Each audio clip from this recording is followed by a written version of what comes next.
Be fine by me. Will do, sir. Okay, this is the 682nd regular Arizona Racing Commission meeting taking place via Google Meets on Thursday, December 10th, 2020. The time is 10:05 a.m. and this is Commission Secretary Cassie Goodwin. I will go ahead and do the roll call. So, Commissioner Coolidge. Present. Commissioner Garay. Present. Commissioner Hover. This call is now being recorded. Thank you. Commissioner Profiter.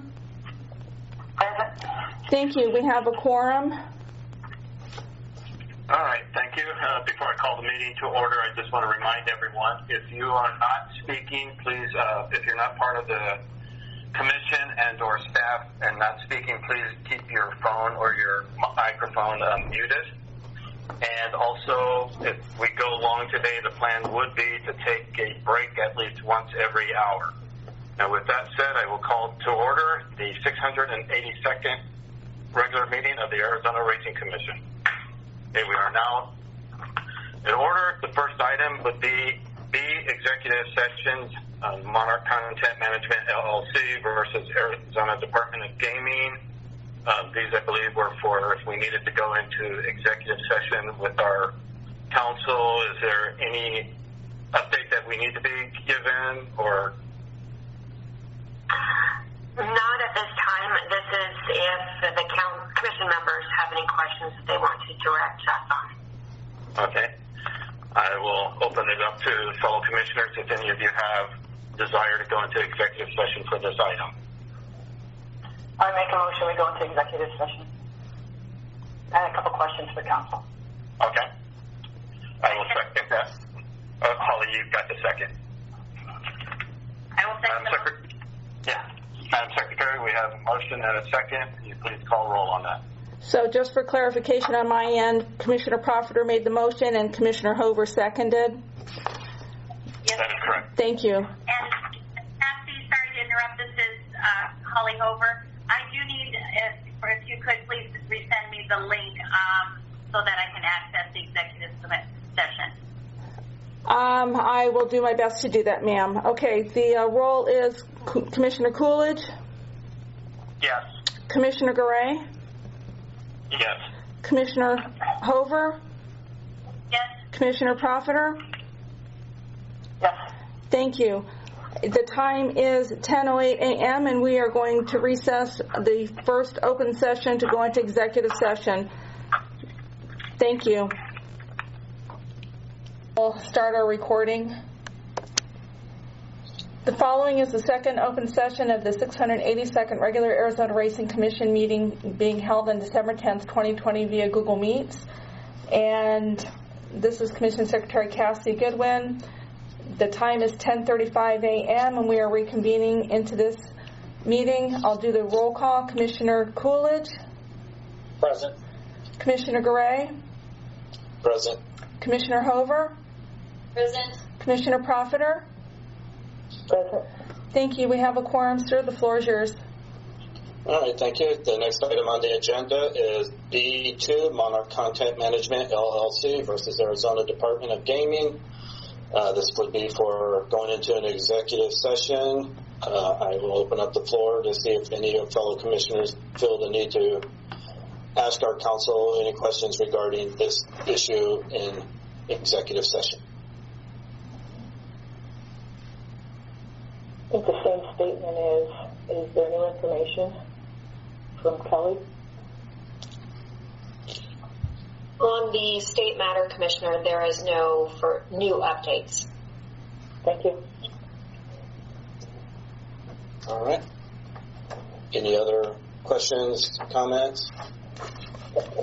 Hearing none, we can then move on to item C, action items review, discussion, and possible action on. The first item is item C1, request for review or rehearing by the Arizona Downs regarding the Commission's November 12, 2020 action on the Monarch Content Management LLC proposed simulcast agreement with Turf Paradise. We have several members from the public signed up for this item. And I would just like to poll the commission. Would you like to hear from the public first before we have our discussion? I would, Mr. Chair. All right. Okay, with that said, and I will remind the speakers, we are limiting you to 3 minutes. So the first person up will be J.D. Fox. Mr. Fox, are you with us? Yes, I am. Hopefully everybody can hear me and see me. Thanks, Commissioner. Yes. And thanks, everybody. Thanks, Cassie, for all the hard work you do. I was thinking we were going to be speaking after the discussion, so my points are going to be pretty quick here. Really, when we're talking about fairness to all parties involved, when we're looking at the way the legislation is worded, I think fairness for the horse player needs to be a point of discussion and something that's been hinted at. And the few things I want to say are this: I don't necessarily know if the Turf Paradise having their pools not commingled in the late 90s up to 2000 really matters in this case, because what we've seen are the amount of multi-race exotics that have grown and are now the considerable source of handle that we're seeing at these tracks in question and what they push. We're not seeing show wagers anymore. I mean, we're seeing, rolling doubles, rolling pick threes, those sorts of things. So, being able to bet on those in the commingled pools is an important part to this. But, really, that's the key point that I want to give out is, Arizona horse bettors are already at a disadvantage if they don't go to the OTBs based on our laws with ADWs and how we have to punch in the phone wagers and so on and so forth. And we're obviously not talking about those. But I know of a couple prominent influencers in the industry that have moved out of Arizona in the last 2 months because of the length of time this has taken. So I will say, given my earlier point, I do think we just need to act one way or the other. I think we've dragged this on for a year and not necessarily needed to based on some of the legal discussions that have happened previously. So I think at this point, obviously, we just need a conclusion from the player side for fairness for us, because this has been tough on us, and obviously it's going to impact Turf and their purses and so on and so forth for the coming year. So that is all. I thank you, commissioners, for having me. All right, thank you, Mr. Fox. The next person, and again, reminder, 3-minute limit, Mr. Sims. I know I saw you earlier today. Yeah, not necessarily, thank you. Okay.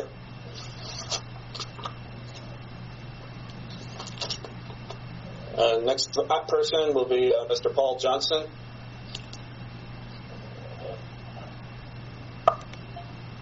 Mr. Commissioner, can you hear me? Yes, we can. Thank you. This is Paul Johnson for Turf Paradise.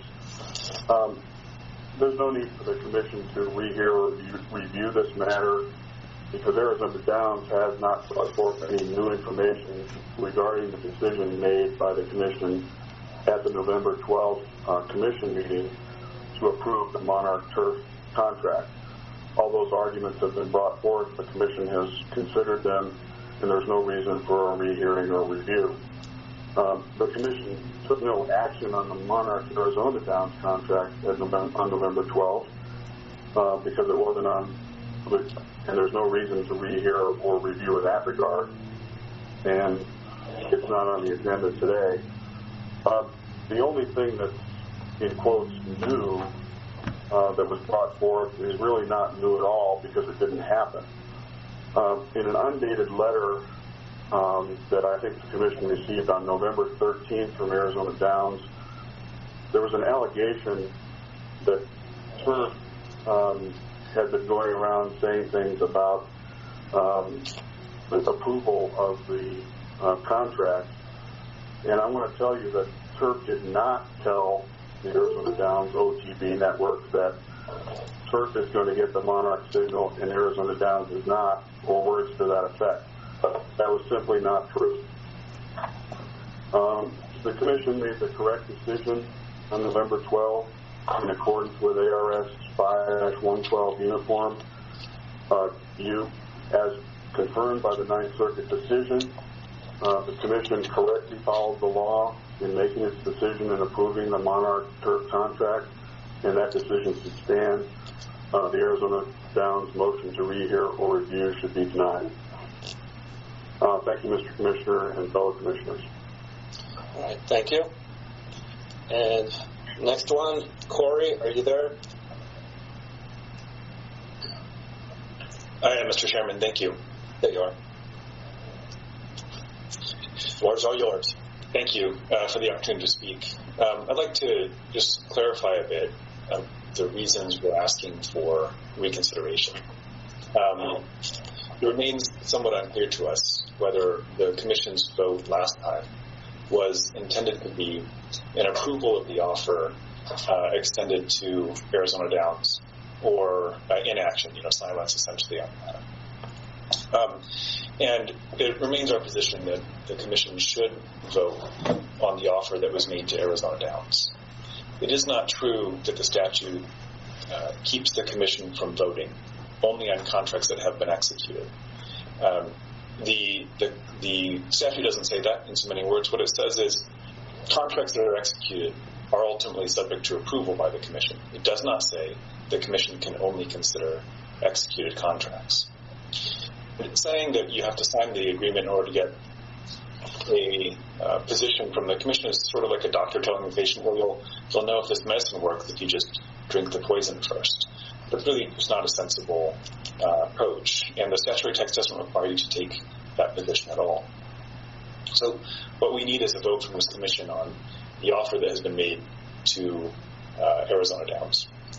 If the Commission doesn't act, though, our view is that we need to exhaust our remedies here before the Commission, and so that we can show the court, the efforts that could be made before the Commission have been made, and we can, proceed to a different forum to vindicate our arguments. I don't say that to be antagonistic, but just to be clear about why we're asking for reconsideration so that we've exhausted our administrative remedies here.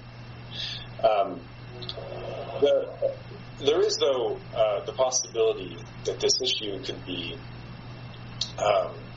the damage, let's say, from the last vote could be mitigated. That's item C6 on the agenda today. That's the approval of the signal to Turf Paradise. If the signal is not approved, and therefore there are there's no wagering happening in Arizona, then I suppose it may not be right for adjudication just yet. We need to sort of think about the rightness doctrine and do some analysis there. But our view is the statute requires Monarch to make reasonable and not anti-competitive offers to all the participants.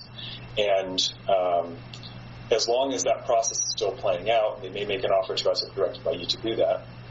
And in the meantime, they're not permitted to start sending signal to Turf. Then, we're sort of still working through this administrative process together. But what we need today is some clarity that either the Commission is still considering it and could vote to approve or direct Monarch, rather, to offer a reasonable and not anti-competitive contract to us, or some agreement that we've exhausted our administrative remedies, you've reconsidered and have the same position, and it's time then for us to move on to a different forum. I hope that answers, sort of clarifies our position with respect to reconsideration. I'd be happy to answer any questions that you have. Is there any questions from fellow commissioners? Not at this time.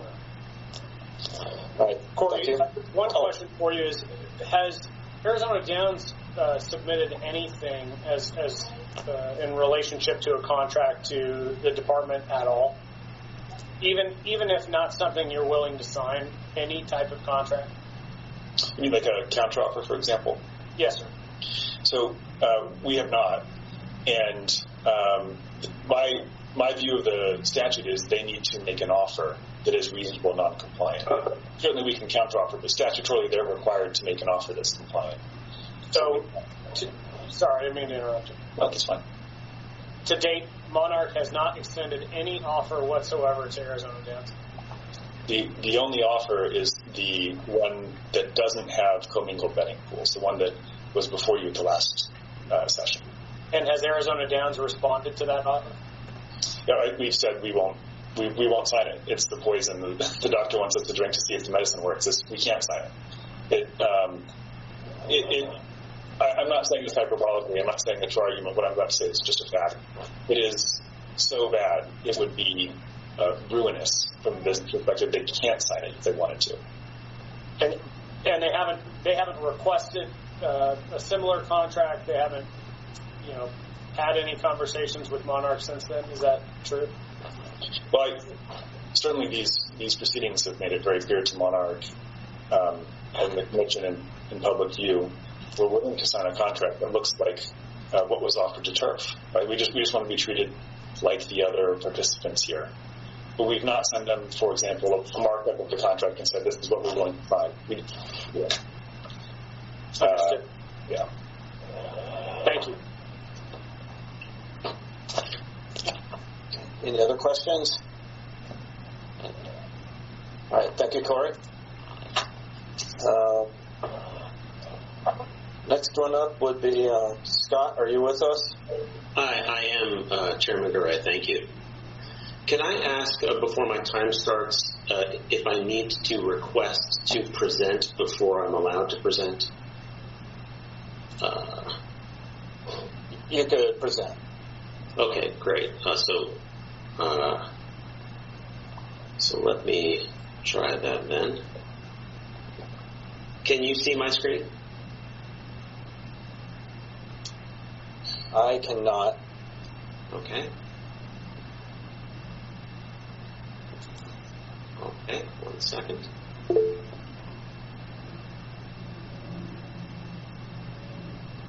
All right.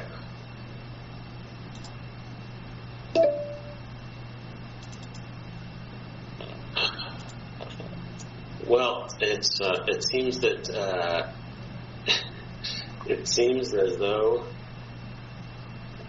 Oh, 1 second. I'm going to give you one more try here. What I wanted to get from you was the actual language of the statute, because you've been told about today Mr. Langhofer's view of the statute, and you've been told today what the statute doesn't say. Do all of you actually have a copy of subsection U in front of you? I do. ARS 5-112U. This was something that was provided to all the commissioners earlier in the week, so I don't know if the others have printed it out or not, but I do have a copy in front of me.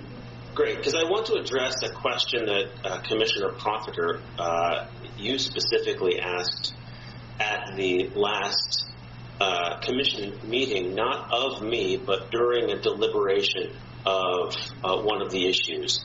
And so I want to walk through that statute, and hopefully, Commissioner Profiter, you do have a copy of that statute in front of you, because it addresses precisely what Mr. Langhofer just said, and it demonstrates precisely why Mr. Langhofer is simply incorrect.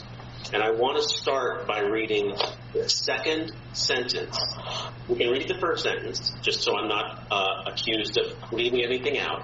It says, any simulcast of live racing into this state that originates from outside this state shall comply with this subsection. So if you stop there, you know the Monarch simulcasts and only the simulcasts that originate out of state are subject to subsection U. Now let's read the next section of the statute together. The simulcast and only the simulcast must be offered to each commercial live racing permittee in this state and additional wagering facility in this state. Now we all know the difference between nouns and verbs. That sentence has one verb, and that verb is offered. So the question the commission has to ask, and I'm addressing this, I don't mean to pick on you, Commissioner Profiter, but this is the question that you asked, and so I want to provide you as much guidance as possible, and the rest of the commission as much guidance as possible. The question the commission has to ask upon reading that sentence is, has Monarch offered its simulcast to every live racing permittee and other wagering facility in this state. Arizona Downs admits that the answer to that question is yes. Now, what's the thing that Mr. Langhofer just argued? That the statute says nothing about a simulcast needing to be executed. The very next sentence is, each simulcast agreement executed pursuant to this subsection is subject to approval by the commission. Now there's one verb that starts that sentence, and that verb is executed. Only if the contract is executed is it, according to the very words in the statute, subject to approval by the commission. Then, after the commission asks the question, has a simulcast been offered? And the answer to that question is indisputably yes. And is the commission considering a simulcast agreement that has been executed? Then the commission asks for that executed contract. Is it reasonable? Is the executed contract reasonable? And this gets to Commissioner Coolidge's point, and the procedural problem with what Arizona Downs is requesting the commission to do. There is no Arizona Downs contract before the court. There is no Arizona Downs contract that has been executed. There was no request by Arizona Downs at the last commission meeting, and Commissioner Gorey, you noted it, and Commissioner Profiter, you noted that when asking aloud, how do we construe the statute?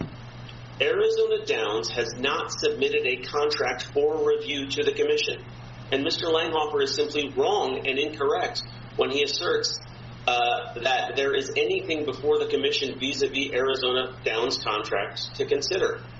So it is no shortage of irony. That the 30 seconds. Thank you. That the reason Mr. Langhofer was not here last time was because he was in a hearing where he was arguing that votes should not be votes and a final decision should not be a final decision. I agree with Mr. Fox in the public comment. There has to be finality. There has to be finality for the industry. There has to be finality under the rules. And you should not view threats of a lawsuit as interfering with your obligation to construe the statute as written, or refusing to rehear and review something that was never before the commission in the first place. And I'm happy to answer any questions you have. Chairman Gorey, can I have a chance to respond to that? Oh, I was just on mute. I just want to first see if any of the commissioners have questions for him. Okay, hearing none, Corey, we'll give you 1 minute. Thank you. I appreciate that. First of all, Mr. Claus should be careful about characterizing a lawsuit with which he had no involvement and probably didn't read the pleadings. He's just misrepresented to you what the other case was about, and it's inappropriate, it's impertinent. Mr. Claus can talk about adverbs and nouns and adjectives all you want. Just read that statute. Does it say you cannot consider a contract until it's been signed? It does not say that. And he's straining to make you believe it says that because he wants you to think you're sort of powerless to do anything. That's just not the case. There is no statute that says you can't consider this. The other thing says we've not submitted a contract for your consideration. On your last agenda, the agenda for the last meeting was our contract. It was submitted for your consideration. We're asking you to say this is not reasonable, it is not competitive. There's no way of construing our November 5th submission but as a request for you to consider the contract and say it's not appropriate. I'm not sure. And your time is up, Corey. Thank you. Thank you. All right. I did have one question for Mr. Claus. Did you have offered to all 3 permittees here in Arizona a contract with a simulcast that is for the purpose of pari-mutuel wagering, correct? Yes, Chairman Gray, thank you. It is not just that the simulcasts have been offered to the 3 live racing permittees in this state, but this is critical. It is critical to this commission's analysis. The terms on which the simulcasts have been offered to each live racing permittee in this state are 100% identical. There is no variation in the fees that are charged for those simulcasts, the source of the simulcast, the nature of the simulcast, the content of the simulcasts. Every single provision related to the offer of simulcasts, which is the thing and the only thing that is within the ambit of the Commission's inquiry under 512U, has been offered to Arizona Downs on exactly the same terms as it has been offered to Turf Paradise, Riedo Park, and will be offered to anyone in the state. Thank you. Any questions from other commissioners before I move on? All right, and I do just want to remind everyone that the chat area is part of the record, so please let's keep it professional in the chat area. With that, I will now move on to, I don't know if both of them are here or if it's just going to be one, Tom or Dave. Rory, can you hear me? Yes, I can. Okay, I mean, a couple things.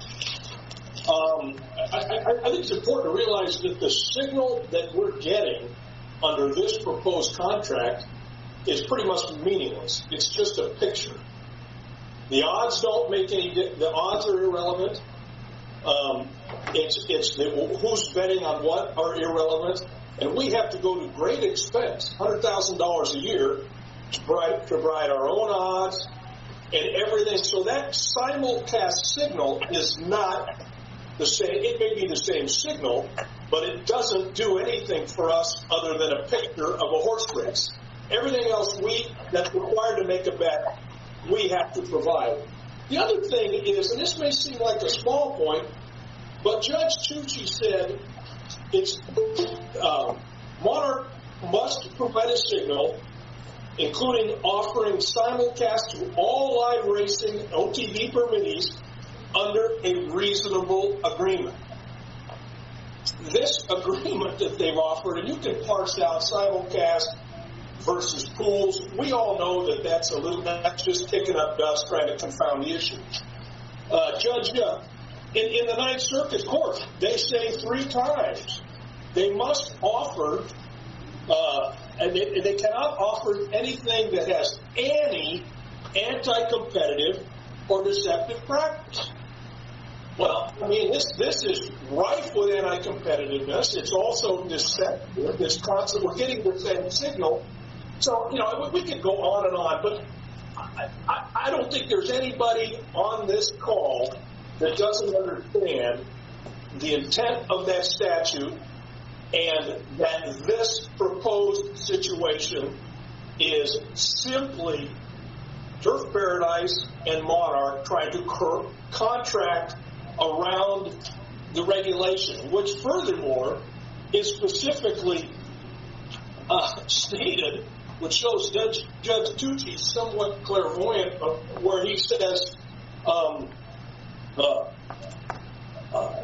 you are not allowed, under the contract clause, U.S. Constitution, you are not entitled to contract around an existing regulation. So, we go on and on, and I feel bad for the commission that we have to revisit this. It's an unfair signal. As far as Mr. Fox goes, he's right. We need to have some finality. We can't get any finality because we keep offering a lifeline to Monarch with these ridiculous proposals they have. The commission should say, hey, Monarch, we made these guys get a statute. They got the statute. You're violating that statute. Stop getting cute, and then we'll roll our sleeves up, and we'll deal with Monarch and Stronach, and we'll get this signal sent into Arizona. But we have to, with finality, say, no more of this silliness. It's a violation of the statute. It's a violation of the intent. It will shut Arizona Downs down. You're probably going to hear, well, we all want this to happen because it's hurting Turf's OTBs. Make no mistake about it. If this were approved, Arizona Downs would shut down and 250 employees would be out of work at our peak. So it's just not, hopefully this is not, as the judge said, this is not offered under a reasonable agreement. It doesn't say a reasonable simulcast or anything. This is not reasonable. Any anti-competitive, this is full of it's just not, and they're taking things out of context with reference to pools. If you read the Ninth Circuit's decision, that whole argument was as to Laurel Park being different from Monarch. And Laurel Park, it says, does not have to listen to Monarch. They don't have to provide anything to Monarch. They can make their own decisions. If Monarch wants to send a signal in, Laurel Park can say, no, we're not going to send. That's what they keep clinging to when they say the judge said it's okay with the pool. So, I mean, Monarch, do you offer this deal to anybody else, anywhere? We're the only guys. Now, it's clearly an effort on the part of Turf and Monarch to shut Arizona Downs down. They might do it in Puerto Rico or Australia where there's currency issues, but nowhere in the United States. So 25 seconds.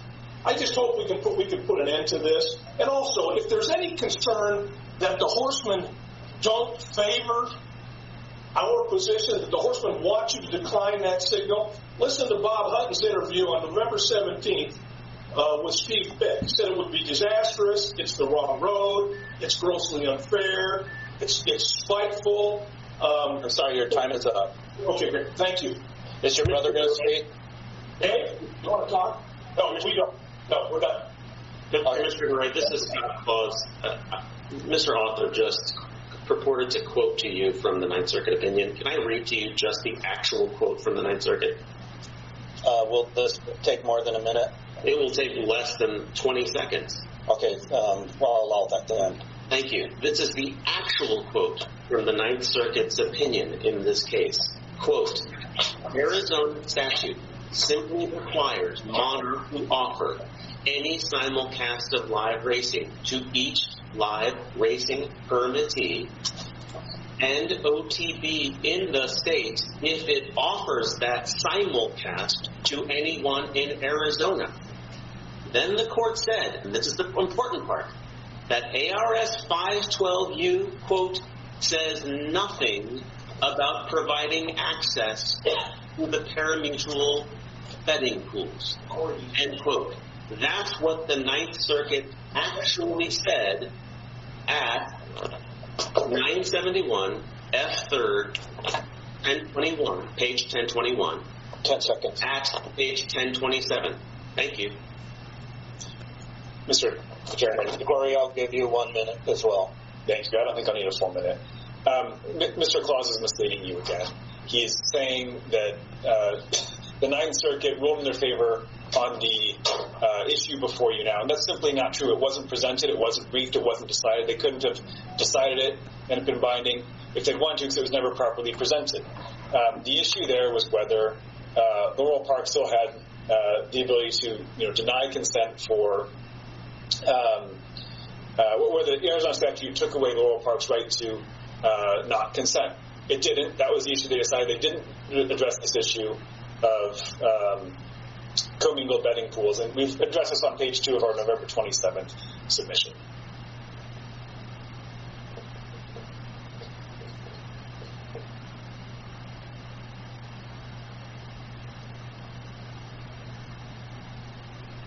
You're on mute, Chairman Gurrick. I think I'd learned by now. Any questions, comments for the Author brothers from any of the commissioners? And hearing none, we'll move on to the next person. Kelsey, are you with us? Yes, I am, Chairman Gorey. The floor is yours. Thank you. Good morning, Mr. Chairman, members of the Commission. For the record, my name is Kelsey Lundy with Compass Strategies, and we represent Turf Paradise down at the Capitol. I'd like to give some context because a lot of talk has been given about the legislation, House Bill 2547 from 2019. And having been front and center down at the Capitol in opposition of that legislation, I can tell you that the sole focus of all the arguments at the Capitol had to do with the simulcast signal. It had to do with the fact that Arizona Downs felt it was unfair that they received the signal at their track, but that they did not receive the signal at their OTB. I won't get into all the business reasons why Monarch did not extend their signal to their OTBs, but the fact of the matter is betting pools were never, in the entire deliberations that went on, and there were a lot of them that I was there for, never were betting pools brought up in any way whatsoever in any of the deliberations. There was ample time for that to have been discussed down at the Capitol. So the legislation solely focused on whether or not a simulcast company had to offer their signal for their tracks to all live racetracks. But again, Arizona Downs wrote that legislation. They never brought up the issue of betting pools. And in fact, the only time I ever heard about betting pools wasn't until after the Ninth Circuit Court decision came out, where, again, I'm not an attorney, but they specifically set aside betting pools and said that that was not part of the statute, and that Monarch and other signal companies had the absolute right, whether or not to include or not include racetracks in their betting pools. I would go on to say that during those deliberations, we made very clear that the loss of the Monarch signal would be a significant financial loss, not just to Turf Paradise, but to our OTB partners and to the horsemen themselves, to the tune of about 40% of all wagers that go through Monarch. So not only has the loss of the Monarch signal been very financially devastating to the industry, especially with the ongoing pandemic and the financial burden that that has brought to the entire racing industry, it is very important that the Racing Commission continue with approving the legal contracts that have been put before you. Again, the statute requires that the signal be reasonable and competitive. And considering that Monarch offered the exact same terms and rates to all three racetracks for access to their signal, that meets the statutory requirement. If Arizona Downs, thank you, if Arizona Downs is unhappy with how they crafted their own statute, they are going to need to go back to the legislature so they can debate whether or not betting pools should be included. And it's time to wrap up. I'd be happy to answer any questions. All right, thank you. Is there any questions for the from the commission? Okay, hearing. Rory, it's Tom Author. Can I give a 20-second response? 2 seconds. Or, I mean, 0 seconds. Okay, right. A couple things. One, the handle is not down 40%. It's down closer to 20%, and that's with half the OTBs open. So the Monarch situation that Ms. Lundy mentions is not. But again, I focus you on the important issue. First of all, nobody knew what pools was in the legislature. It says, and the judge says, the statute also prohibits any provider of simulcast originating from outside Arizona from engaging in any anti-competitive or deceptive practice. This is anti-competitive, and they can parse it out and mince words, but it says no anti-competitive or deceptive, and this is anti-competitive. Nothing else, in my humble opinion, needs to even be discussed. If anybody thinks this is not anti-competitive, they don't understand the business. Thank you. All right, thank you. Chairman Garay, may I just quickly respond? I'll give you 20 seconds. Perfect, thank you. When we're talking about reasonable and anti-competitive, the arguments that Arizona Downs brought to the legislature was that they were fearful that Monarch would offer, for example, Turf Paradise a very, very low rate, and then offer Arizona Downs a very, very high rate. And so in the conversations around reasonable and anti-competitive, it really had to do with the fact that you couldn't offer one racetrack a much more lower rate than another racetrack. So that was the context for where that language was discussed. Thank you. Thank you.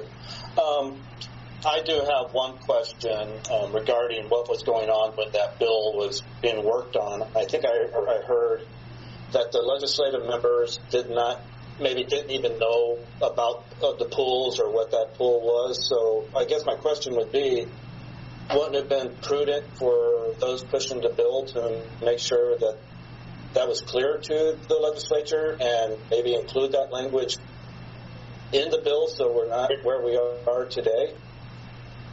Chairman Torres, we could not itemize absolutely every, for example, what's the next move? They say, well, they don't restrict Monarch from limiting Arizona Downs to win-place show bets. So that we simply couldn't catalog every conceivable anti-competitive, and as the circuit court says, it says including the pricing. We were, Ms. Lundy really shouldn't speak on our behalf. We were concerned about all sorts of anti-competitive behavior, but we couldn't catalog it all, nor should we be required to, nor does the law, as we mentioned earlier in Whitworth versus Arizona, make us do that. If the more we catalog, the more they say, see, they mentioned these 5 things, that's all they meant. No, it says including. And it's clearly anti-competitive. We were concerned with the most obvious violation would have been the pricing. We wanted to make sure that was highlighted, but in no way were we limiting, or was the legislature limiting. They focused on anti-competitive and unreasonable practices by. You've answered my question. Okay, thank you.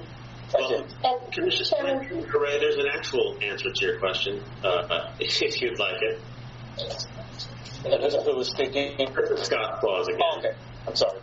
I'll give you 20 seconds. Sure. So the legal answer to your question, and I know Ms. Lundy wants to speak as well, but the legal answer to the question is that the legislature knows, just like the Ninth Circuit confirmed, that wagering pools, when they originate out of state, when it's interstate wagering, is within the province of the United States Congress and the Interstate Horse Racing Act, and not the Arizona legislature. That's the legal reason why. And it just defies logic for Mr. Author to say, well, we thought of all these things that have to do with horse racing, but we forgot about betting, and we didn't need to mention betting. That's just patently disingenuous, and it's not the reason why the Arizona legislature was silent. It's because the Arizona legislature was preempted by the United States Constitution from addressing interstate wagering. Thank you. Thank you. And Chairman Gorey, just very quickly, I would be happy to provide. Mr. Arthur, I have not called upon you. I've called upon Ms. Lundy. Thank you, Chairman Gorey and Commissioners. I would be happy to provide you with the letters that Turf Paradise sent to both legislators and the governor's office listing out our concerns about House Bill 2547. And you will notice that nowhere in those letters does it mention betting pools, and it only focuses on the simulcast signal itself and the right to private contracting. And so I think it will make it very clear that this issue did not come up at the Capitol and that it was solely focused on access to the simulcast signal. Thank you very much, Mr. Chairman. Thank you. Any questions, comments from my fellow commissioners? All right. I would like to now... Chairman Gorey, may I just read from you, this is Dave Author, what the author, AUKHOR, of the statute had to say on this topic.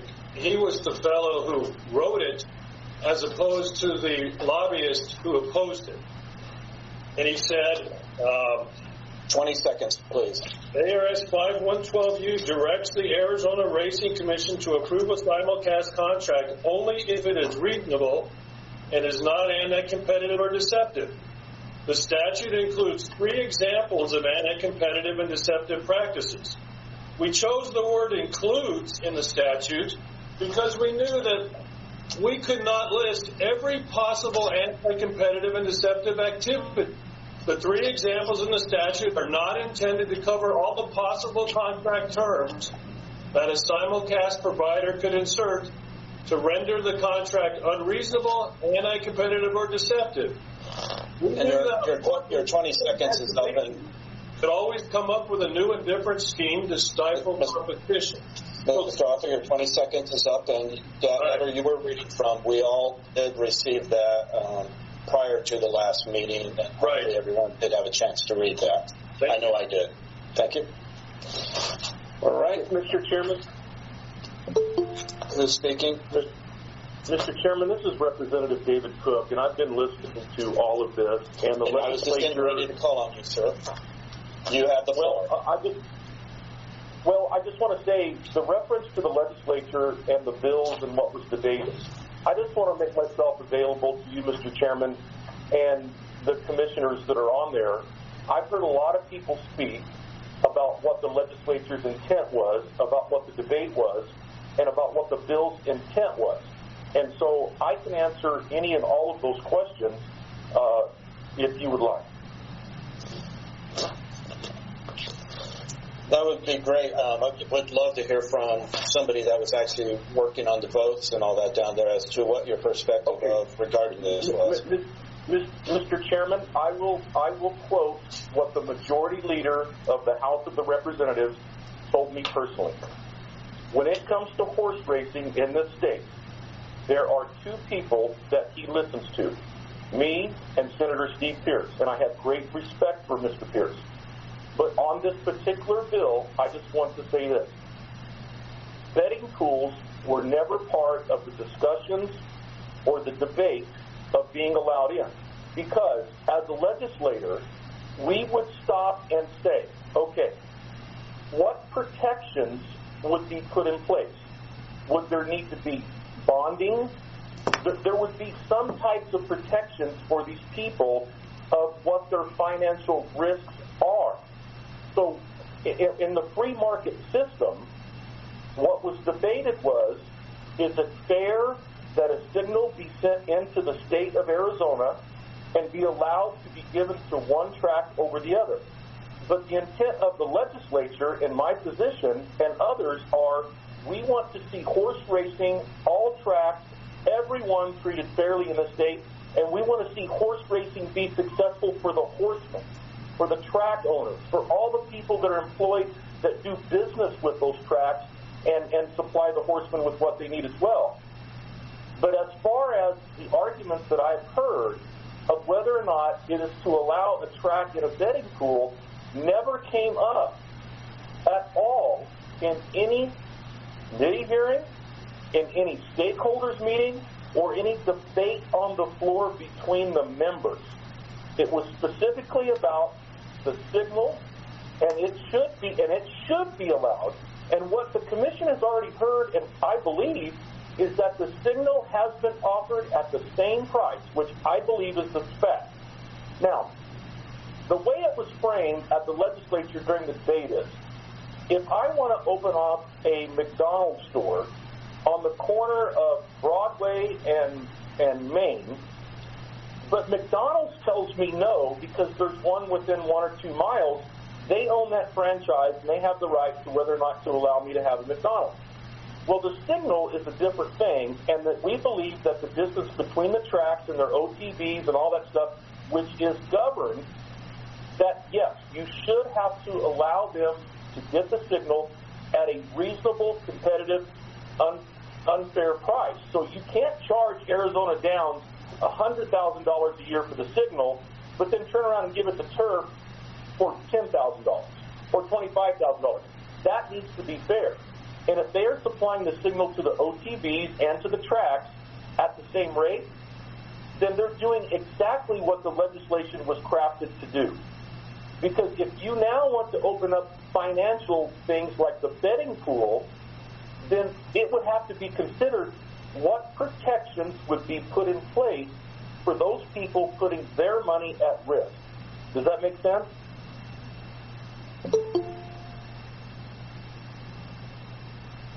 Sorry, I just muted it again. Yes, sir, it does.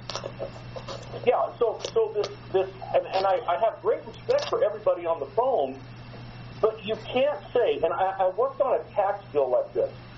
So as an example for you commissioners, so before, if someone owed personal property taxes Maricopa County was allowing those people to come in and enter into agreements and pay off their taxes over a period of time, while other counties in the state were saying, we don't have the legislative authority to enter into an agreement because the legislation doesn't say it.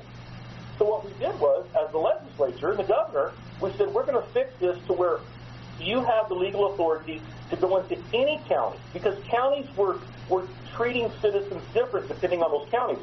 Well, it's like the same thing here. The signal coming into the track should be treated fairly no matter what the track is. That was the intent to try to fix that problem.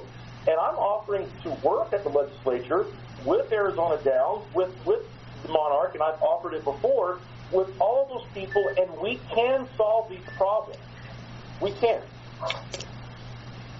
I do appreciate it, and thank you. Actually, for me, your input has been very valuable, and actually, yeah, I would. Since I've been on the commission for a while, I do kind of remember when all this started, the commission, we just kept telling them, you need to go down to the legislature. We can't resolve this for you. And I do think if there could be something done in the next session to redo the bill and get it to the way it would work for everyone, that would, I think, would benefit everyone. I would be more than happy to, and I would just like to offer my track record between the horsemen and the tracks and the betting pool and the purses and all that. There is no problem that I and others have not been able to solve by sitting down and working together. And I'm telling you, we can solve this problem too. But to say that the legislation that was passed and signed by the governor included something that it didn't is wrong. Because we did not have the opportunity as legislators to talk about what would happen if this would happen. And I hear Mr. Arthur and his brother and all that stuff, and I'm willing to help and work this stuff out. But you can't include something that is not mentioned in the statute. The statute's a statute. That's what we voted on. That's what we debated. We did not debate any other avenue. All right. Any questions for the representative from fellow commissioners? Yes, in the Arizona statute, simulcast is defined as for the purpose of wagering, so you all knew it was for the purpose of wagering. It strikes me as odd it never came up. Can you tell me how you define simulcast? Are you asking me, ma'am? Yes, I am.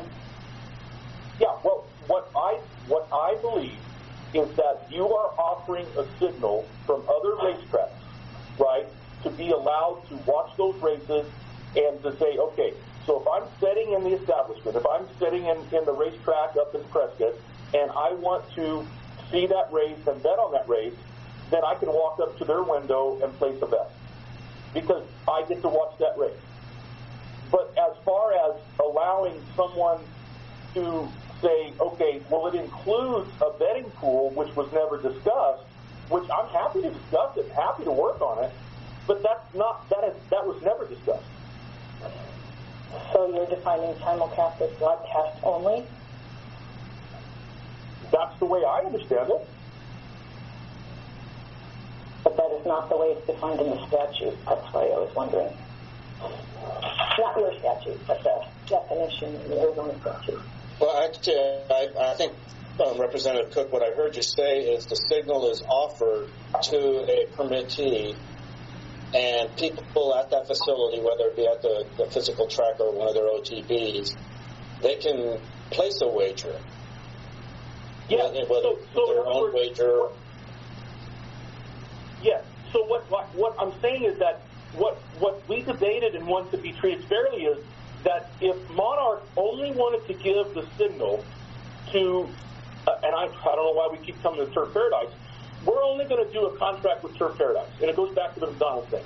And we're only going to give them, and we're going to give them a leg up. So, if you want to bet on all these races, the only place you can go bet on them is at Turf Paradise because we're only going to give them the signal. Our intent is to make sure that the other tracks, because we want to see all tracks successful in the state, no matter where they're at. They can't say, well, we're only going to give it to one track and give them a leg up.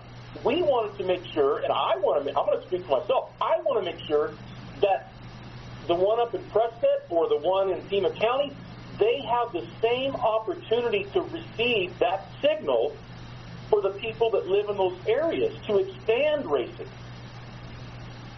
That's what the intent was.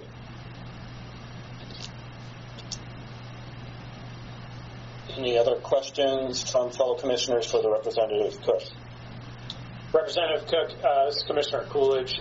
I just first and foremost wanted to thank you for all of your work that you've done for the horse industry as a whole in Arizona. You know, I think everyone on the commission wants to see all these tracks do well, and at some point hopefully see a very serious year-round racing to make sure that we're helping the communities of which horse racing lives.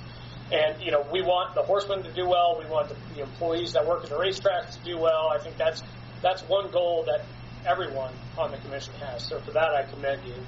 The issue that I'm seeing on my end is, as of right now, we only have one contract to review. And in that contract, I'm not seeing anything in the agreement that's directly anti-competitive. So if Arizona Downs has an agreement or shows us something that otherwise would make it anti-competitive, I'd be interested in reviewing that. But as of right now, really our hands are tied just because we only have one contract. Okay, so Mr. Chris, and I agree, because what it says is those contracts are. Now, if you have a contract that is offered at the same price or whatever, and they don't want to do it, that's their decision as a free market and a business to make those decisions on themselves. Now, if you want me to work on this with those people or whatever, I will sit down with them and I will do my time. Because I have spent 4 years trying to bring horse racing back in this state, and we go back to the money that we gave you all to give these small tracks to get back in business. You guys have the authority to get the race days lined out so these horsemen can take their horses when it's cool down in Phoenix, they can go there, and then when it gets hot, they can go up to Prescott and race. We want to make sure that the horsemen and everyone have all the opportunity to be successful. And if there's a problem, then you need legislation. I will work tirelessly, just like getting the money for those small tracks, to make sure that everyone is successful. But what I don't like is when people are on this phone call and in this meeting talking about what our intent was, when I'm one of the main ones or the main one that works on horse racing in the state, and for somebody to say, my intent was to do this, no, that's not true. And I would have been happy to have that deliberation and debate and work on those problems, but those were not brought up. Yeah, and again, I couldn't commend you more for offering your assistance to see if we can bring the parties together.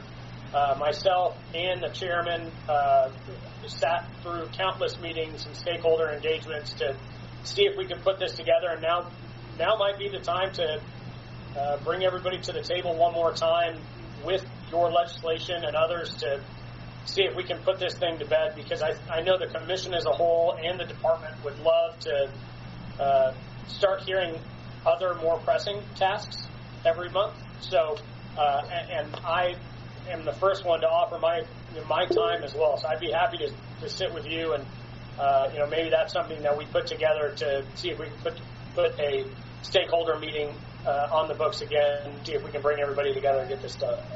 I will offer to do that with every track owner, with the Monarch Signal people. If Corey, I have great respect. I don't care how big or how small you all want to make it, but let's fix this. Let's find a way to do it. But what we're doing is we are killing the horsemen and all those other people by not moving forward with contract now, and then they can work out their private dealings with contracts, and we can answer questions. If we need legislation to make a fair playing field, then let's work on that together. But we're just killing ourselves in this industry, and it's just painstaking to watch. I completely understand where you're coming from, and I look forward to seeing a contract brought to the commission for us to review. Okay, thank you, sir. I completely agree. I've been on the commission for 9 years now, and I just feel like the last few years we're just constantly getting hit with a 2-ton heavy thing, and we can never make right decision, it seems like, or the decision we make, we can't make everyone happy. And I really want to look out for the people working on the backside, the breeders, and the public who wants to be able to bet on these things. And I do believe we're going to probably need the legislature's help to get us through this. But I agree, and I'll take it a step further. There was some legislation that was ran that was unsuccessful that I tried to amend, that, like historic racing machines. I have tirelessly worked with the tribes and got the gaming compacts and stuff. There are things we can help all of these tracks do if we unify and get together that will help all of them be successful, and I'm willing to work on that. But bringing it to the commission and having infighting within ourselves, we are stronger together when we have a unified voice and we're driving down the road all together. We all would agree on that. But what I'm seeing and listening to today, it's just painstaking that we want to have these arguments about what is or not in the law or the statute that was passed. And what is passed is what it says. And what it says is the signal should be given at a fair and equitable part to all the tracks. And if they're doing that, then they're following the law. If there's additions that need to be fixed, then we need a new sideboards put on, a new legislation that would give you all guidance to operate in your capacity. Would that make sense? It definitely would, and would definitely be appreciative, because as I said, I've been here 9 years, and these just last couple of years, just seeing our team tear each other apart, we're not getting to where we want. We want year-round racing, and we want everyone to be as successful as they can. And this has just been heartbreaking last couple of years to where we're at right now. I agree, because my goal was to be farther down the road. I wanted to see a governor's race of Arizona's best horses in one final race and get the governor's cup and all that. And we have been taken back years with this infighting within this industry. And I'm asking all of the track owners, all of the horsemen, all of the breeders who I've worked tirelessly for, to let's get together and figure out how we can all be successful instead of fighting with each other and trying to ruin one another. I don't know about my fellow commissioners, but I can say this for myself.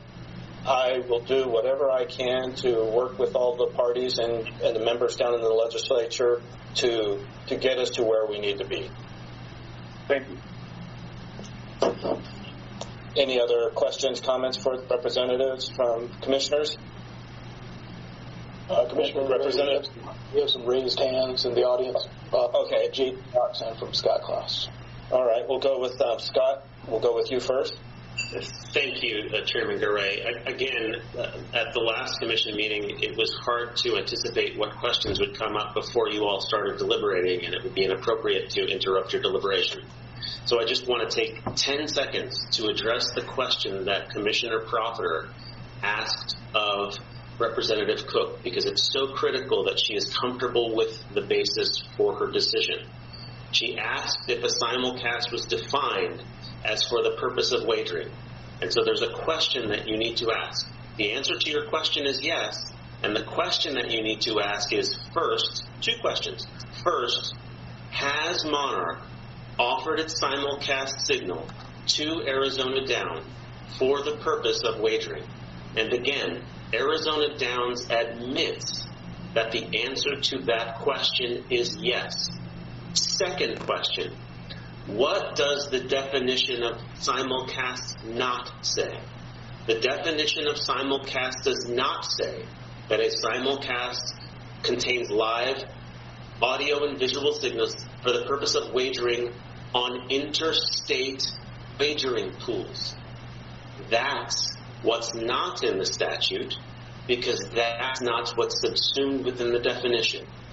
So the signal has been offered to Arizona Downs for the purpose of wagering, and the definition of simulcast does not include interstate wagering pool. I hope, and I would ask Commissioner Profiter to please ask any question that she wishes to clarify that. Thank you. Thank you. I do have a question. Sure. I would find this a lot simpler if the two contracts were simulcast and then a separate contract for wagering, so we could compare apples to apples. So if Turf Paradise's contract only was simulcast, because you said it's separate, and Arizona Downs was only simulcast, with separate contracts for the wagering portion, it would be easier to compare these. When they're in one contract together, it seems to imply that they belong together. It's much harder to look at.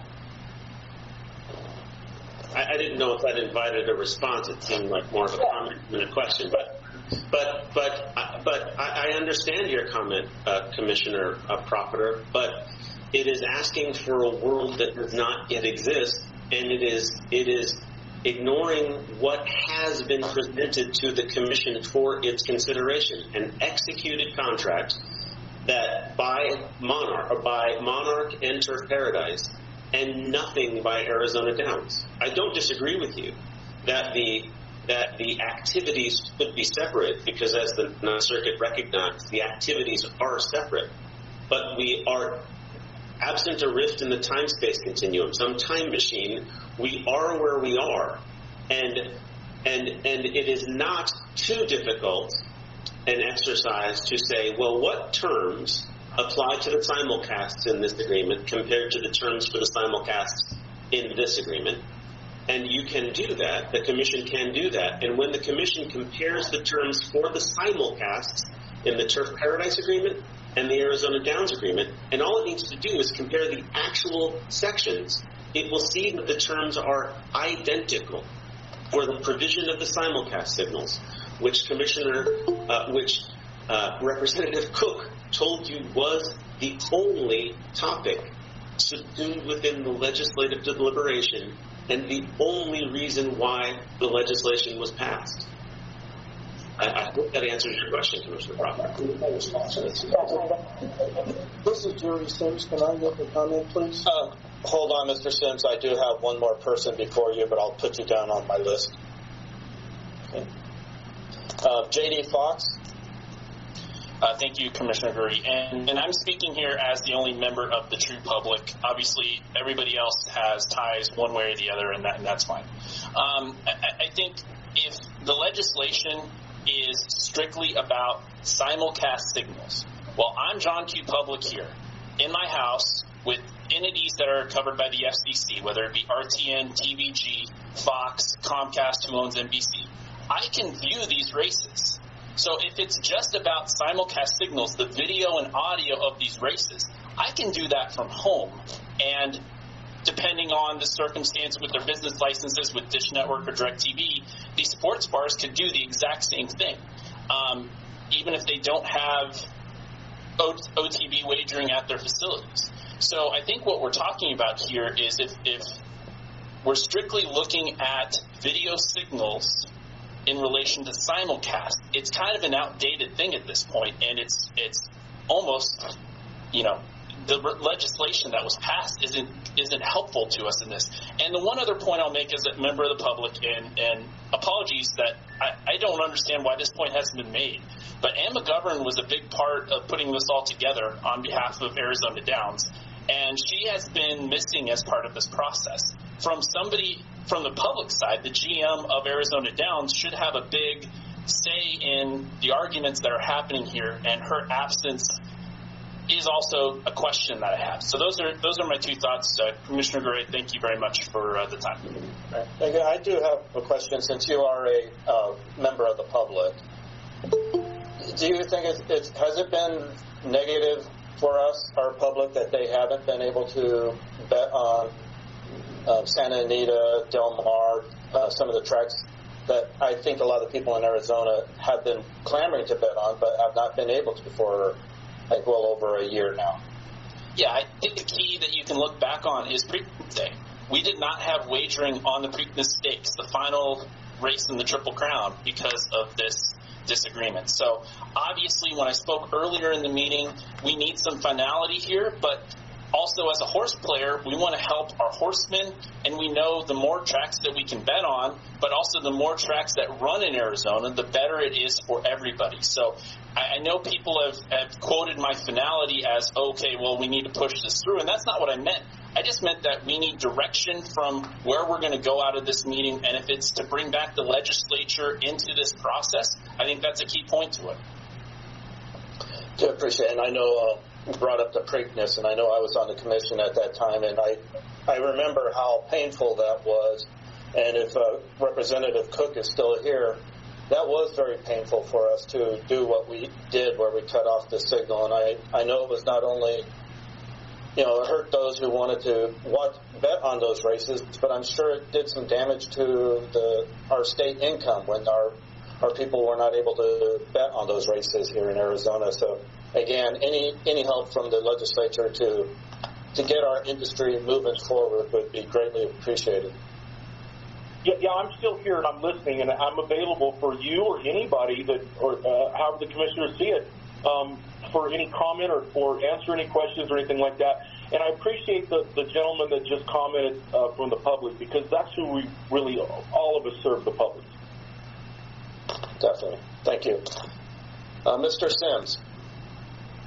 Yes, thank you, Chairman and Commissioners, for allowing me to hear. And I'd like to just make a few comments. This has been hard on us. We went along, when the law was passed, 2547, SB 2547, we had to go along with it. That was the law. And I know the other side was jumping up and down and so on. And it took 40% of our betting away. And that took money away from our horsemen. And it really hurt our bettors, because the bettors follow those tracks. They follow Florida, California in particular, and other states that Monarch covers. And it meant 40% of a cut in our betting. And so we went along with that because that was the law. I will tell you that I haven't taken a distribution other than a paycheck since 2005, 15 years, and I've been feeding it millions and millions of dollars to keep the business open. But the track owes me, because otherwise we couldn't. And how long can we keep this going? Losing 40% of our betting, having bettors upset with us, all that follows. And as I say, we went along with that law. Then when the Ninth Circuit Court of Appeals went out of their way to say that the betting pools are not part of it, we need to be allowed to come back and survive. Otherwise, the numbers that we have, the people in the industry, this is huge. And it impacts not only us, but also impacts the state, because we pay a percentage of every bet to the state so they can pay their salaries and their insurance and whatever to exist. So not having this every day that goes by is very, very damaging. And if it goes back to the legislature and they change it, I'll abide by that, assuming I can stay in business. But this feeding this thing millions and millions of dollars, now having a law passed for a Ninth Circuit Court of Appeal decision to rectify that and straighten it out, we need to get an answer so we can get back in business and serve our customers. Thank you. All right, thank you. Any questions for Mr. Sims from commissioners?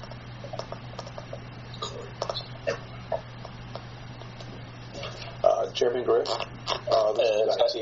I'm sorry to interrupt here. I still see a raised hand from Corey Langhoffer and from Thomas Andra. Okay. Who wants to go first, Corey or Arthur? I'll go last. Okay. Dave Arthur? Sorry, Thomas Andra. Tom. Oh, I'm sorry. Yes, can you hear me? Yes, we can, sir. Okay, thank you. I want to say that I was grateful for Mr. Fox's comments He, however, is not the only one who simply represents horse players.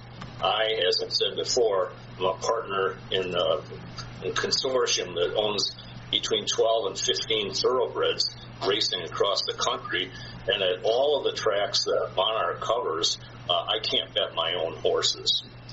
But I also wanted to say that as the legislature talked just a few minutes ago, we really need to be concerned about the horse player, the betting public. And if we're going to try to advance horse racing in this state, it seems to me that that's a pretty good litmus test to determine whether any of these contractual arrangements that we've been fighting about are either going to be beneficial, that is to say, provide an incentive for people to wager, or people to wager. Now, of course, I'm talking about the fact that, as we've heard, the signal going to Arizona Downs does not commingle the wagering there. That's a disincentive to wager in this state. And I'm simply trying to put on the table that the litmus test for any of this stuff should be whether people are encouraged, that is to say, given an incentive to wager or a disincentive. And it appears to me, anyway, that right now there's a disincentive. That's all I want to say. Thanks for the time.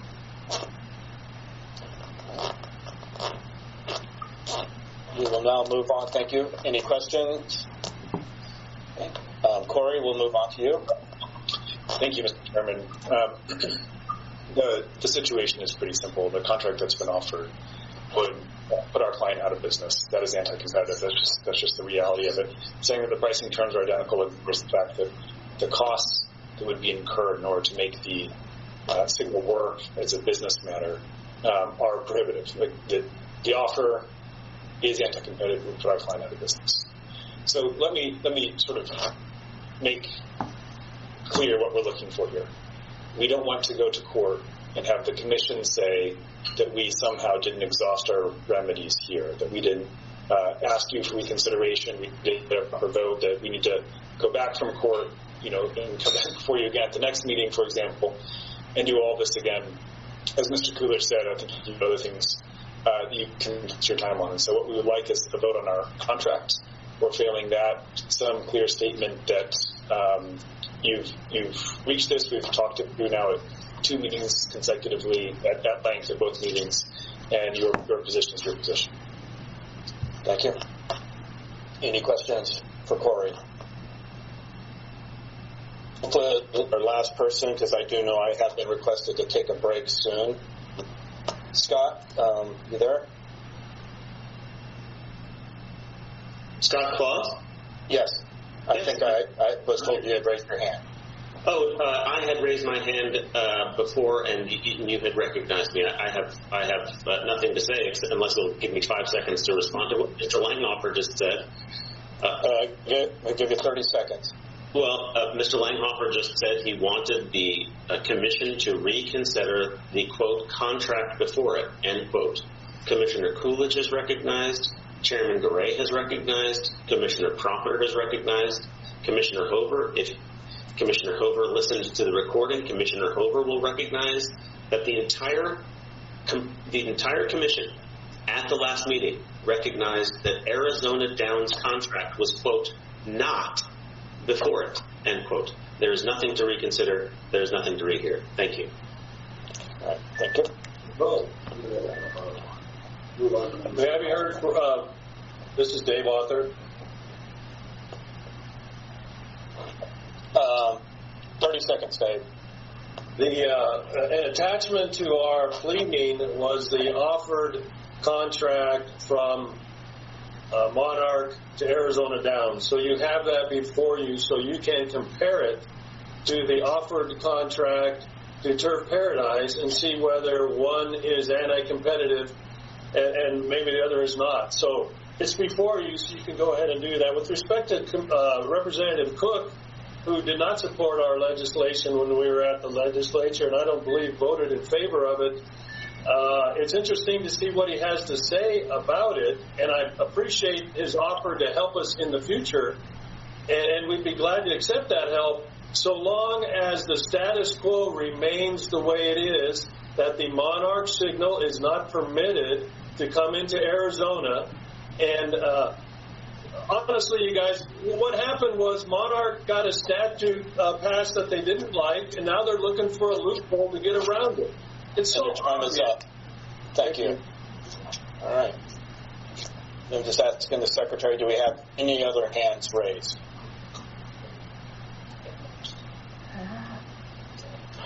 Currently, no hands are raised. All right, thank you. All right, I do definitely want to thank everyone who spoke. It's definitely we're a passionate bunch, and I would just hope and long for the day where we can get past these type of things and get to where we're working to build our sport and give everyone the greatest opportunities they can, because we have a great sport and we live in a great state, and I do believe that's where we should go to. So with that said, I do want to ask the fellow commissioners if they wanted to start deliberations or if it would be okay to take a 10-minute break. I would like a 10-minute break. All right, I will second that for, I think that was Janet who made the motion for a 10-minute break. I will second that. Madam Secretary, could you please call roll? Thank you. For a 10-minute break, Commissioner Coolidge? Yes. Commissioner Garay? Yes. Commissioner Hover? Yes. Commissioner Profiter? Yes. Thank you. We will recess at 11:53 and resume in 10 minutes at 12:03. Thank you. Okay. Okay, I have 12:03 p.m. and we are going to reconvene the the second open session of the 682nd Arizona Racing Commission meeting. And I will proceed with the roll call. Commissioner Coolidge? Present. Commissioner Garay? Present. Commissioner Hover? Present. Commissioner Profiter? Present. Thank you. We have our commission back in a quorum, so I'm going to turn this over to you, sir. All right, thank you. We are still on item C1, the request for review of a rehearing by Arizona Downs regarding the Commission's November 12th, 2020 action. We have heard from the public, and so now it is time for discussion deliberations amongst the Commission. So I will now open up the floor for any of my fellow commissioners for them to speak.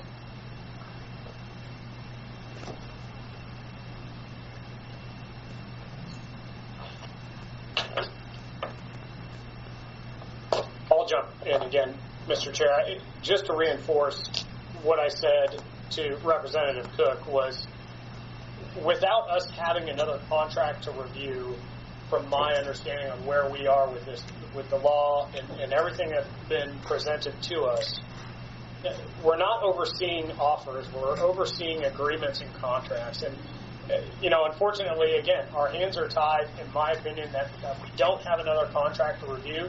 And without that, there's nothing that we can do on our end to approve or deny without seeing any anti-competitive practices within it. So right now, that's where I see everything. Thank you. Any others? Yeah, I thought we had to compare it with the other briefs, and I'm not comparing the two contracts together. It's like ordering HBO and getting video and not getting the sound because you forgot to mention it. So it feels like we're supposed to we were told to compare the two, and in comparison, they are not equal. Even though we cannot approve or disapprove Arizona Downs, we do have to look at it in comparison.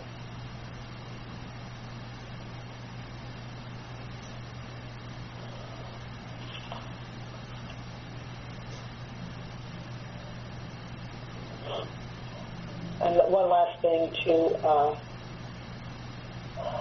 to approve sounds like, after listening to all this, to approve is to grant a monopoly, which is the opposite of competitive, and that's what I'm concerned about going forward with the horsemen and keeping live horse racing in Arizona year-round.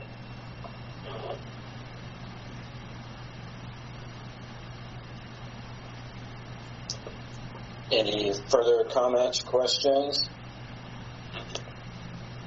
If not, I would entertain a motion one way or the other at this time.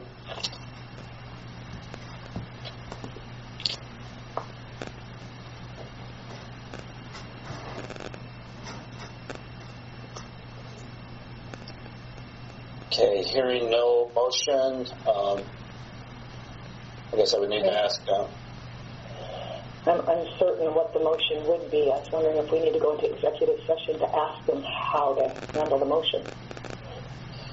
If you would want to make a motion to go into executive session, I would entertain that.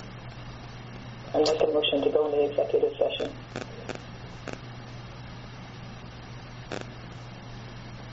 Is there a second? Ms. Hover, your mic's muted. Yes, this is Holly Hover, and I would like to second that motion. All right. Motion has been made and seconded. Can you please call roll? Yes, sir. Commissioner Coolidge?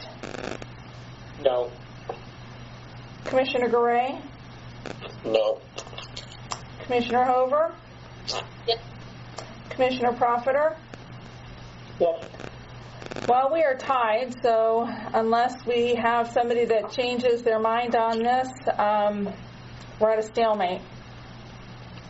Correct. And I believe a tied vote is as a no vote unless there is a change.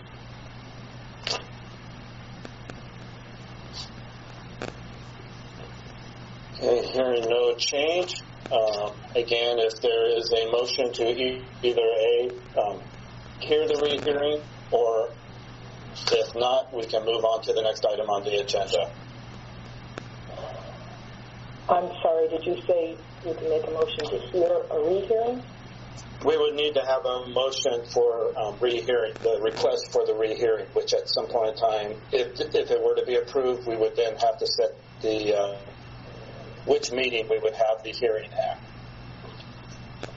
I make a motion to rehear for a rehearing.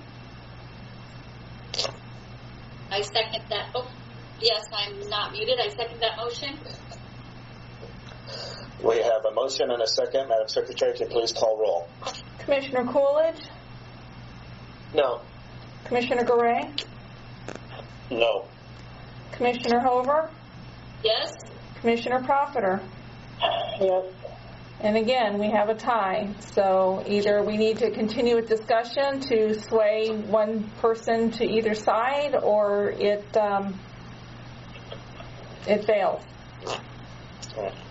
And I just want to say, I sometimes feel like we do have sides that are building empires. All the while, the ones that are hurt the most are the men and women on the backside, the men and women on the farms, and the public.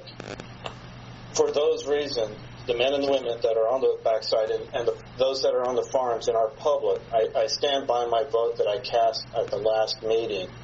I think it's time for us to say to the public and to our horse community, we're open for you to try to do the best you can.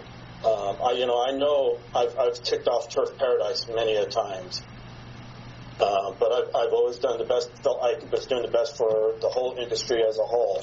I know my decision or my vote. I'm sure Arizona Downs is upset with me, but one of the things I look at when I took this job is I'm not here to be anybody's friend. I'm here to do what's in the best interest of not just the permittees, but the men and women on the backside, the men and women on the farms, and our public. And I feel my vote sustains my belief.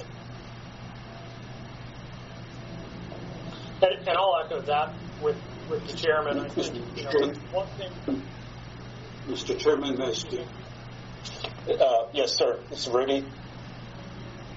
Yes, Mr. Chairman, I'd like for Kelly, the assistant AG, to weigh in on this stalemate. I don't believe that a stalemate is just that. I think that if it's a tie, that the motion fails, and I'd like to hear the AG's comment on that. Chair Gorey, if I may, address the commission. Director Casillas, you are correct. If there is a motion and there is not a majority, then the motion fails.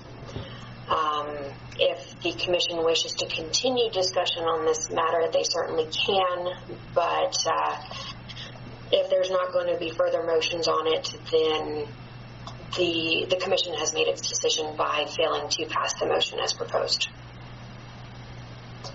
Thank you, Ms. Wagner. And I do believe, Mr. Coolidge, you were speaking. Thank you, Mr. Chair. One thing I would add to your comments is that those that I completely agree with is, we have an opportunity to work with a legislator and potentially bring back a stakeholder meeting to see if we can get this thing finished once and for all.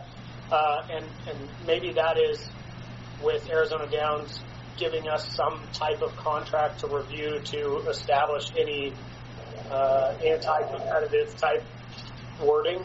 That's something that I'm more than happy to review. I know, or I won't speak for the chairman, but I know others on the commission would be interested in seeing those two so we can put them side by side and put this thing to bed once and for all. I would definitely agree. I know later in the meeting when we get to items for future agenda or for the department to look at, I would like to be able to have the opportunity that the whole commission could work with legislative members. And I know that when we're together, there's a quorum. So I think I would like to find out if there was some way we would be able to do it without violating quorum so that all the commissioners can have input with our legislative members and maybe come up with something that is going to grow our sport. Again, I said I've been here 9 years. Several of them were wonderful, and this just last few years it just feels like we are at battle with each other and we're not growing the sport like we should. And that's what I want to see is resolution to grow the sport, not for the committees, but for the men and women on the backside, the men and women at the farms, and the public. I think that's what they want us to do most, is do what is in the best interest for the whole, not the individuals, not the committees, but for the greater good of our state and our citizens.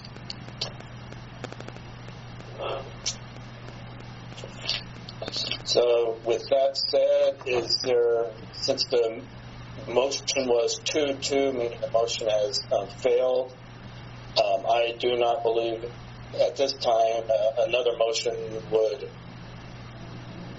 pass unless anyone else wants to have comments or make another motion. If hearing none, we would then move on to the next item.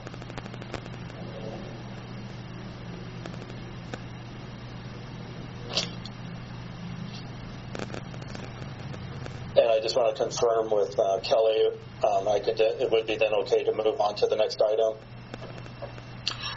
Commissioner, yes, just looking at the Arizona Administrative Code in R19-124 in Subdivision F, it allows for the commission may grant a rehearing or review. There has been that motion to grant that. That failed, and so the commission may move forward. All right, thank you. All right, we will move on to item C2, Turf Paradise request for approval of off-track betting facility. This is, I believe, with regard to Long Shots Bar and Grill. So I would look for Mr. Stiles. I believe you would have the update for us on this. Yes, Commissioner Gray, members of the Racing Commission, Turf Paradise has requested your approval of a bar up in Scottsdale called Long Shots Bar and Grill. This facility has been a OTB in the past, but it has changed new ownership. This request was first put in back in November of 2019, but due to COVID and other issues, the bar is still not open. So I do not believe it will open until the middle of January. However, we've done research on the ownership. They are licensed currently, and your approval. Once it is made, we will continue to work with this facility and do a final inspection when the bar opens in January. Right. So hearing that, you would need a condition that it's if it were to be approved based off of your final inspection. Is that correct? Yeah, we typically go into the off-track betting center and take a look at just the physical location. Does it have enough room, lighting, and things of that nature? So it's a minor report. Additionally, I want to tell the Commission that City of Phoenix approval has been obtained for this issue. So I see no issues with the final report as far as final inspection. All right. I know we have Mr. Dave Johnson has signed up to speak on this. Dave, I'll recognize you, and you have 3 minutes. Thank you very much, Dave Johnson, Turf Paradise. Thank you, Commissioner and Chairman. Greg pretty much said everything in a nutshell there. This was an old off-track betting site for us, or it wasn't old. It's been an off-track betting site with Turf Paradise for over 20 years. It has gone through several ownership changes. This is the last recent change. And when we found out it was under new ownership, we got a contract in place. We got local governing authorities' approval, and we made sure everybody was licensed. All the documentation is on file that is required for an OTB with the Department of Racing. So we would ask that you would approve this item. It's a good location. It will be a very good location for the industry. All are positives for everything going forward. Right. Thank you. Any question? Let me just double check to make sure if anyone else signed up for that. No. Any comments, questions, discussion amongst the Commission for either Mr. Johnson or Mr. Stiles regarding Long Shots Bar and Grill the application for them to be an approved OTB? Mr. Johnson, one question is, how far is this OTB from the next licensed OTB? Commissioner, the OTB, if you were to draw a straight line, it's within a 2-mile radius of K. O'Donnell's. But that straight line is not an easy route, so technically it would take you quite a while if you didn't know all the back roads. It would take you quite a while to get from one. Okay. Thank you. And I would ask Mr. Stiles regarding with Mr. Coolidge's question on there. All of our requirements are met through our statute requirements regarding this facility, correct? Yes, Commissioner Gray, members of the Racing Commission, yes, they are all within statute.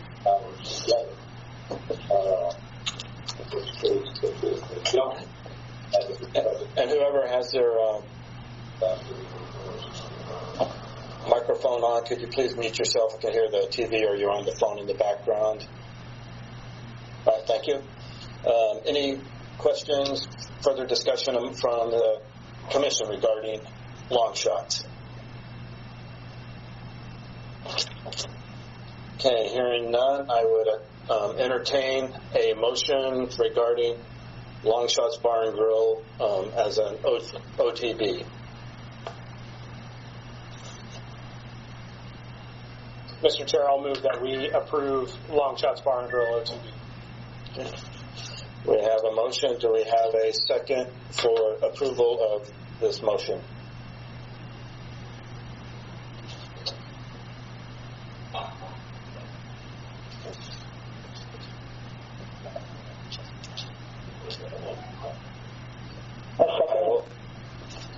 I couldn't quite.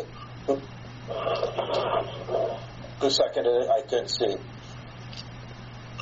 Prophet. Okay. Yeah, I don't know why I'm trying to look over the bar. It's like I'm not going to be able to see you. We have a motion and a second. Madam Secretary, could you please call roll? Thank you. To approve the Long Shots Bar and Grill OTB, Commissioner Coolidge? Yes. Commissioner Gray? Yes. Commissioner Hover? Yes.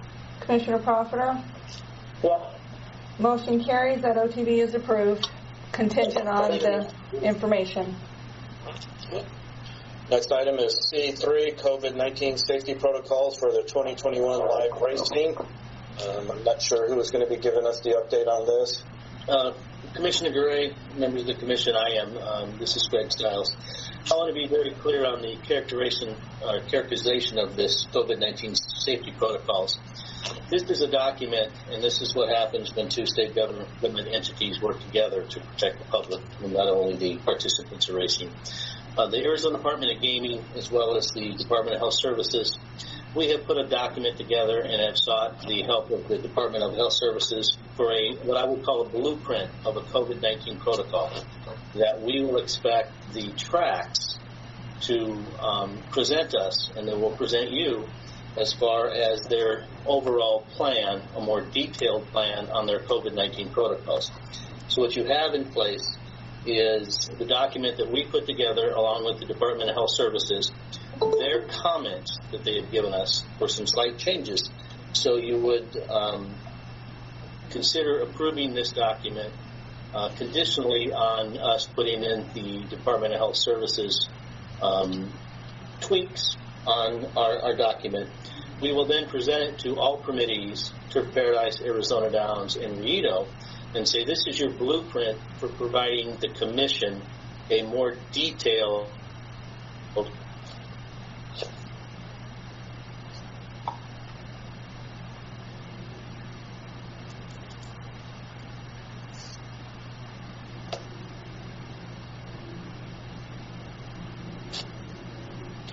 You still with us, Greg? Yes, I am. Oh, okay. You just kind of went through it. I just want to say I want to give great props to everyone that's been working on this. You guys have done a great job. I know I visited a few weeks ago. I do believe, Jana, you visited last weekend. I know myself, I kind of went through the protocols that they had in place there, getting my temperature checked, getting the wristband, getting the little chip put on my badge so you guys now know when I sneak on the backside. But you guys are doing a great job and looking forward to, I think, the final report that we can look at and make sure everyone is safe back there.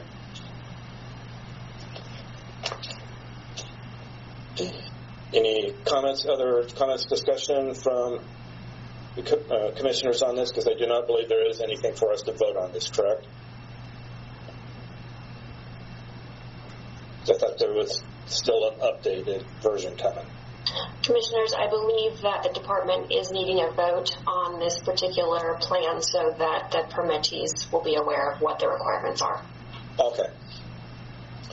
All right. I'm sorry, I misunderstood. I thought there was still an update coming to that. Okay.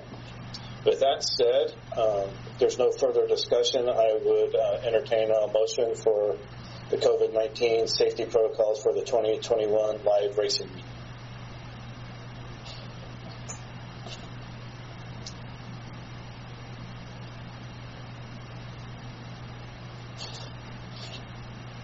Mr. Chair, I would move that we would approve the COVID-19 safety protocols for the 2021 live racing.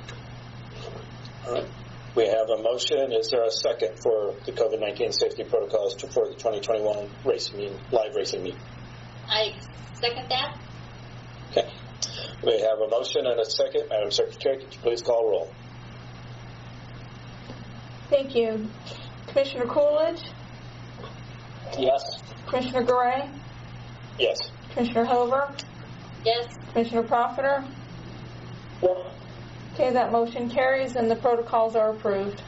All right, thank you. We will now move on to item C4, simulcast agreements pursuant to ARS 5-112U. The first one up is A, Arizona Downs. Number 1, Los Alamitos Quarter Horse Racing. Mr. Stiles, I believe everything is in order, all the proper documentation for these and requirements? Well, Commissioner Gray, I just received this morning the Arizona Downs' packet, so I don't believe that was in your original packet. In a lot of ways, with a lot of these simulcast agreements at the end of the year, we are at the mercy of not only the Out-of-State Racing Commission and the horsemen people, but also the tracks themselves, in which contracts are, I wouldn't call them late, but they try to get them as best as possible. This is the Los Alamitos quarter horse contract for Arizona Downs, which I do have in my possession.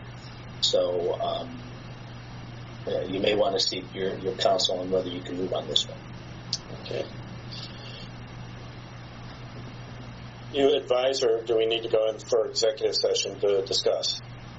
It's up to the commission as to whether you have specific questions that you want to ask of me and receive legal advice, or if it's just general that you want in the public forum. I just know myself, I would feel more comfortable having reviewed the contract before voting on it. And that is part of the statute, is that the commission should actually review the agreement to make its final decision. And if there isn't an agreement for you to review, then you can take that. Okay. I would open up for discussion from other commissioners, their thoughts on that. I couldn't agree more. I'm sorry, go ahead. Sorry. Okay, I think Commissioner Coolidge was just agreeing, and I think, were you making a motion to go into executive session? Wasn't really, but I was wondering, we have to see it? I didn't understand. If the contract has been approved, we're saying we need to see it ourselves before we can vote? Is that what you're saying? Yeah, and I believe the statute says we are supposed to review it, and of our packet, we have technically not reviewed it. So we should go into executive session so we can review it? So no, we would only go into executive session to ask council questions. I would think on this item for Los Alamitos quarter horse for Arizona Downs, we would need to table this to another meeting to once we have it, the contracts provided in our packet. So it does not count since it came through without being presented? Is that what you're saying?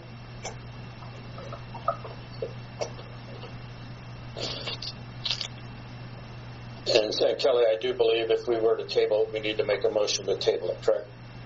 Yes. All right.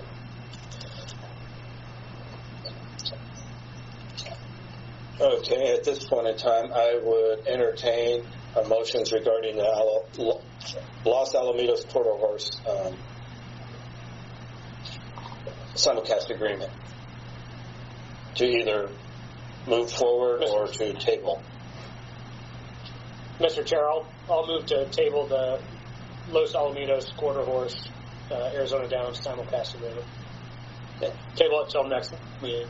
I'll second that.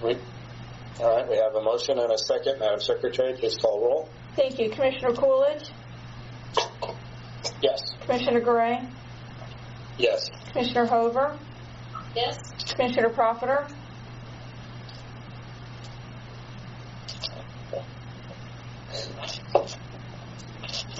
Okay. Sorry. Okay, and I'm sorry, did I call Mr. Coolidge, Commissioner Coolidge?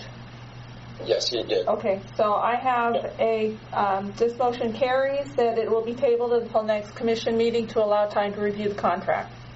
All right. Next item would be simulcast agreements pursuant to ARS. Arizona Downs, number 2, Penn National Gaming, Inc.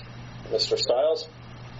Yes, Commissioner Gray, members of the Commission, this is a similar issue. Within your packet, you have the 2019 agreement that covers the 2020 race dates. The Penn National Gaming, typically January 1st, 2021 is the start of the new race year. That typically is done by an amendment to the original contract. We haven't got that amendment yet from Arizona Downs. I've been told they are working on it. Additionally, for this contract, the Arizona HPPA has not given approval for this import signal to come into the state. So that's where we stand at this point in time. Okay. So this sounds like another one that needs to be tabled till further documentation comes in and the agreements for the contract. So at this point in time, yes. Mr. Chair, I'd move to table the Penn National Gaming Arizona Downs simulcast agreement until next meeting. Okay.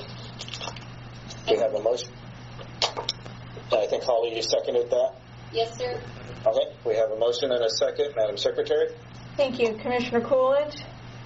Yes. Commissioner Gray? Yes. Commissioner Hover? Yes. Commissioner Profiter? Yes. Okay, that contract is tabled until next meeting to allow time to review contract. Chairman Gray, this is Tom Arthur. I think I can give you an explanation of what's going on, and it'll help you guys cut through this much quicker. Sure, Mr. Arthur. What we have here, I think Greg will understand this, is the Horsemen have said they will not work in a new deal with them. We will not have a signal after January 1. We met with them yesterday, and we're making progress. We're optimistic. We may have to request a special meeting to get those approved, but that's why none of these have contracts, because the Horsemen have so far not extended our signal beyond 12/31. But again, we had a good meeting yesterday. Or was it the day before? I forget. And we'll get that straightened out. But right now, that's why you don't have any contracts yet. Okay, much appreciated. And I do think if you guys do get it worked out, I don't think we would want to wait till January. But if we're also up on the holidays, so it may be hard to get a meeting scheduled between now and the end of the year. But we will work if we need to. Thank you. We'll get on it. We'll get on as quick as we can. Thank you. So I do believe we were on number 3, Parks Racing. Mr. Stiles? Yes, Commissioner Gray, members of the Commission, I do have amendments for this particular signal that was presented by Arizona Downs, which include in your pack the original contract and an amended amendment that indicates that they are asking for the 2021 dates for Parks Racing. Currently, what I do not have is the Out-of-State Racing Commission and the Out-of-State Permission. Again, those are pretty much given to come in. So in terms of the contract that you are seeing in before you, I do have the original contract and amended amendments that include the 2021 racing season. All right, so this one sounds like we could approve pending the condition, on the condition you get the required documentation from out of state that is needed, correct? If you're specifically looking at the contract, that is correct. In terms of the signal, once again, the AZHBPA has not approved the signal going past the 31st. All right. Then, but being maybe another one, we should table till a special meeting or the next commission meeting. Mr. Chair, I would move that we table the Parks Racing Arizona Downs simulcast agreement until next meeting or a special session or special meetings. Okay. Do I have a second? This is Holly, and I second that. Okay. Madam Secretary, we have a motion and a second. Please call roll. Thank you. Commissioner Coolidge? Yes. Commissioner Gray? Yes. Commissioner Hover? Yes. Commissioner Profiter? Yes. Thank you. That motion carries. This contract is also tabled for a contract review either for the next meeting or a special meeting. Okay. Thank you. Moving on to item 4, Turf B, Turf Paradise. First one is number 1, Los Alamitos Quarter Horse. Mr. Stiles? Chairman Gray, members, we have a packet from Turf Paradise that was turned in yesterday regarding the Los Alamitos Quarter Horse. The packet is complete except for the Out-of-State Racing Commission as well as the Out-of-State Horsemen's agreement. So this is for the quarter horse only. This is not non-monarch signal. So the only other thing that I will make you aware of is that the AZHBPA approval is through May of 2021, which encompasses the current racing that is going to be at Turf Paradise. And I'm not able to quickly look at our packet. This was not part of our packet, right? No, I do believe this was included in your packet. Okay. There it is. Oh, yes, you are correct. All right. Is there any questions, discussion amongst the commissioners regarding the Turf Paradise and Los Alamitos quarter horse? So do we have to approve based on approval by the out-of-state horsemen? Because you said it wasn't there yet. Mr. Stiles? Chairman Gray, Chairman Proctor, I think what you're doing at this point in time is approving the contract. Down below, you will have the simulcast import signals. Yeah, so if we were to move on this, you would be approving or denying the contract with Turf Paradise and Los Alamitos quarter horse racing.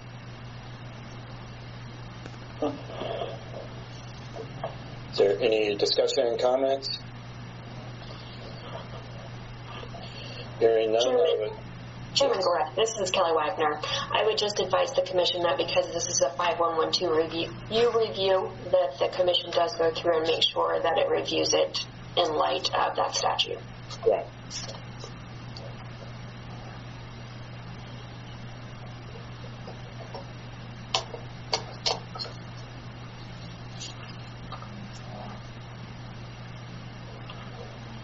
And Greg, you said everything was in order. We were just missing the out of state. Yes, Chairman Gray. The out of state racing commission, which is the California Horse Racing Board, I do believe they will have that export for them approval soon. And I know from when I was looking through it last night, it looked like for myself, it looked to be reasonable and met all the requirements that 511U require. Mr. Chair, we can also bounce that. Once we see the additional contracts submitted that we tabled, we'll be able to review it at that point as well. Okay. So are you suggesting we to table this one as well, or because I would entertain further discussion or a motion at this time?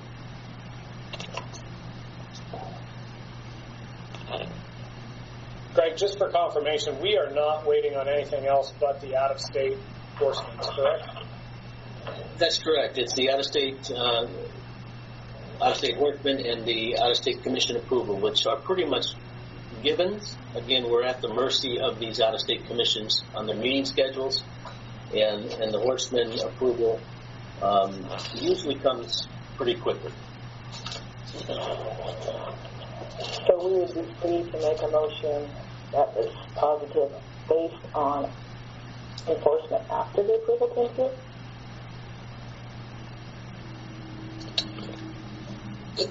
Is that a question? I think a motion to approve could be made on the condition that the required out-of-state Horsemen's Association and out-of-state racing commissions approvals are received.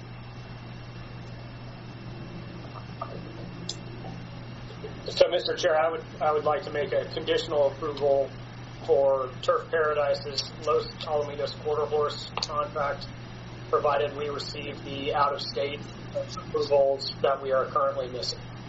Okay. We have a motion. Is there a second regarding that?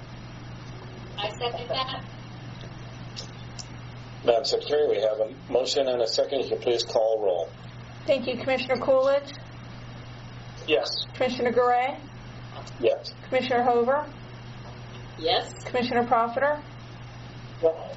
Okay, that contract is approved conditionally upon receiving the out-of-state approvals. All right. The next one would be Turf Paradise Penn National Gaming, Inc. Mr. Stiles? Chairman Gray and members of the Commission, I do not have a packet from Turf Paradise and Penn National Gaming, so I can not advise you. Again, this is similar to the situation that we experience every year, in which these tracks that are on a yearly basis They are working on their contracts in December, but in this case, they just haven't been presented for this December commission meeting. Okay. Mr. Chair, I'd like to move that we table the national gaming contract for Turf Paradise until our next commission. Okay. We have a motion. Do we have a second? I second that. Okay. We have a motion and a second. Madam Secretary? Thank you. Commissioner Coolidge? Yes. Commissioner Gray? Yes. Commissioner Hover? Yes. Commissioner Profiter? Yes. Okay, the motion's been carries on tabling Penn National Gaming contract. Okay. Next item would be Turf Paradise and Louisiana Downs Quarter Horse. Mr. Stiles. Commissioner Gray, members of the Commission, Turf Paradise did not turn in a packet for Louisiana Downs Quarter Horse, so I have nothing to update you on that as well. Okay. Mr. Chair, I would like to move that we table Turf Paradise's Louisiana Downs Quarter Horse contract until our next commission. Okay. We have a motion. Do I have a second? I second that. Okay. We have a motion and a second. Madam Secretary, please call roll. Thank you. Commissioner Coolidge? Yes. Commissioner Gray? Yes. Commissioner Hover? Yes. Commissioner Profiter? Yes. Okay, the motion's been made to table the Louisiana Downs Quarter Horse contract, and it carries. Next item is Turf Paradise Parks Racing. Mr. Stiles. Commissioner Gray, members of the Commission, I do also not have a packet for Parks Racing by Turf Paradise. Thank you. Mr. Chair, I would like to move that we table the Parks Racing Turf Paradise contract until our next commission. We have a motion. Do we have a second? Okay. We have a motion and a second. Madam Secretary? Thank you. Commissioner Coolidge? Yes. Commissioner Gray? Yes. Commissioner Hover? Yes. Commissioner Profiter? Yes.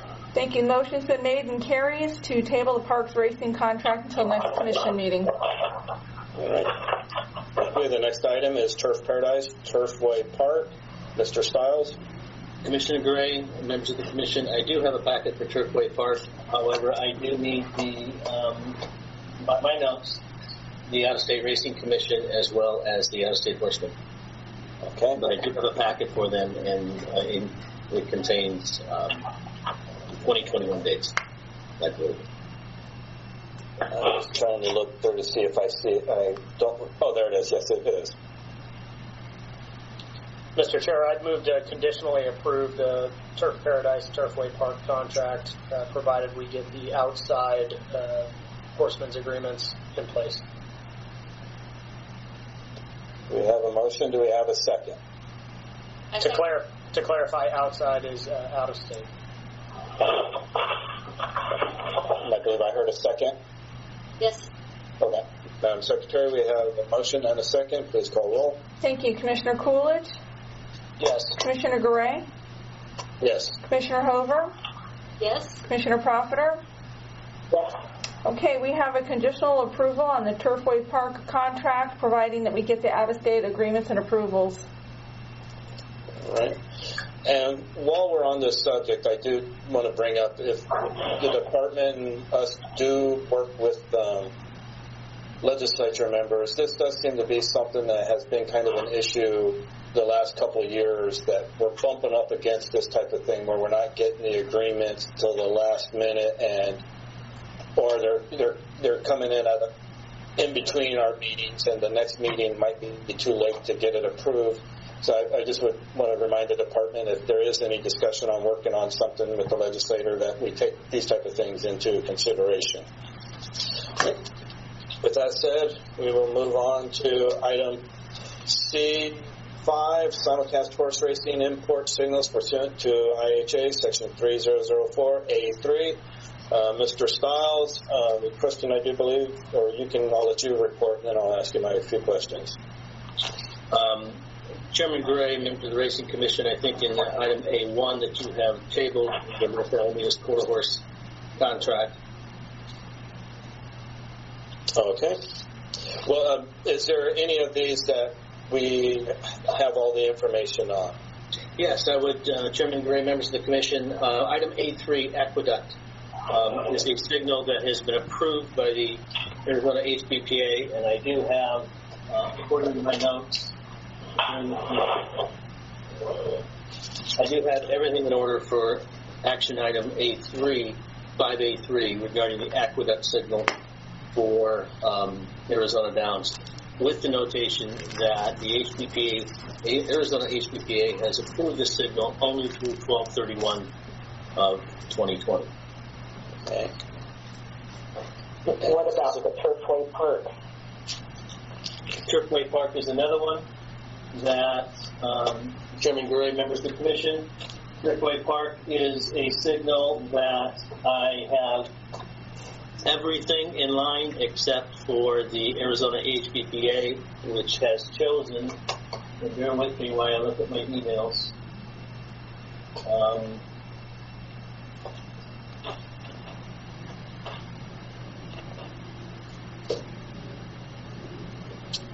The Arizona HPPA has chosen not to authorize the Turfway Park signal, which would start January 1st, 2021.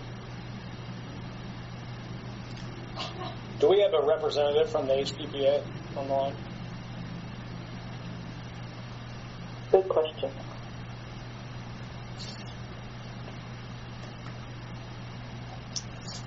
Leroy, are you there?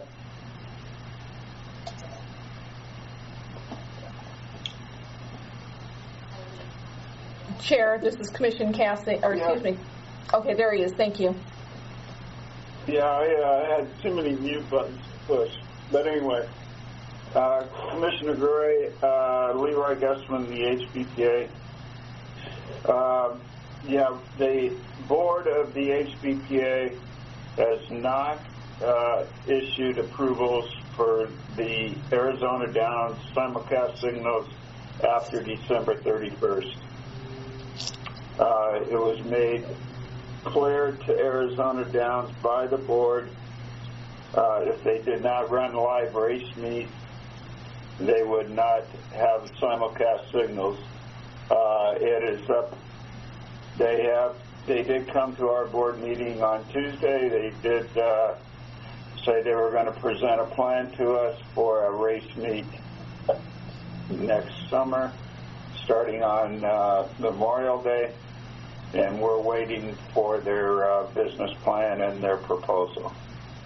But as of right now, we are not approving their signals. Thanks, Leroy. The plan that they're building for you, did they give you any timeline on when you would receive that and possibly approve it? Well, I'm hoping sometime next week.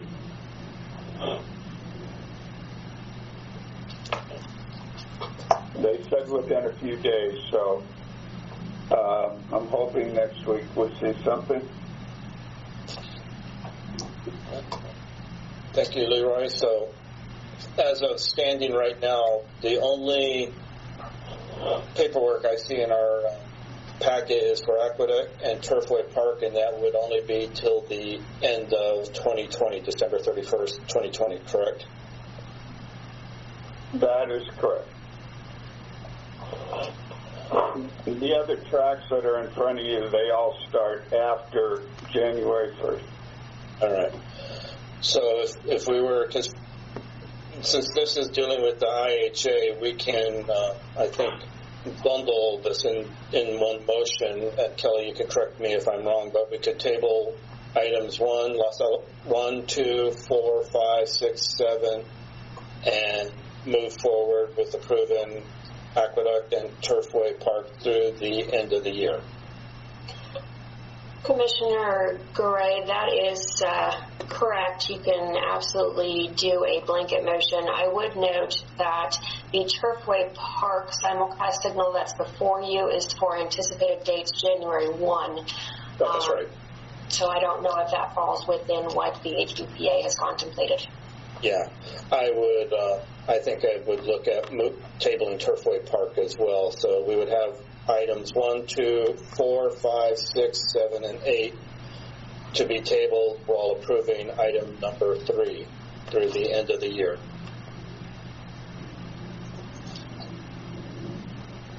Is there any discussions? amongst the commission? If not, I would entertain a motion regarding this item.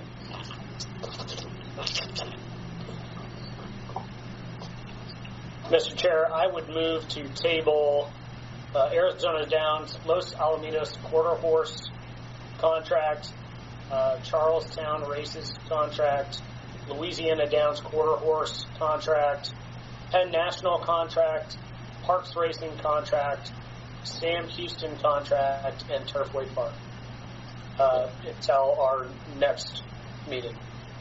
All right.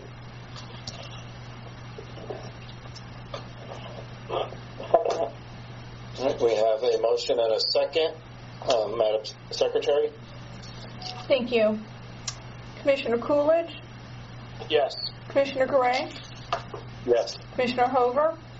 Yes. Commissioner Profiter? Yes. Okay, that motion carries. All right, we still have the outstanding item number 3, Aqueduct, for either for a motion on for approval till the end of the year.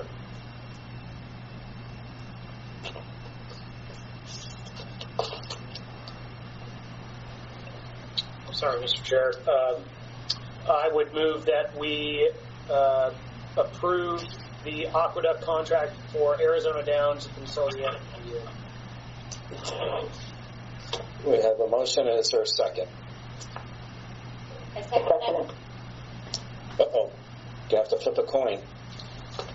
Go, Holly, go.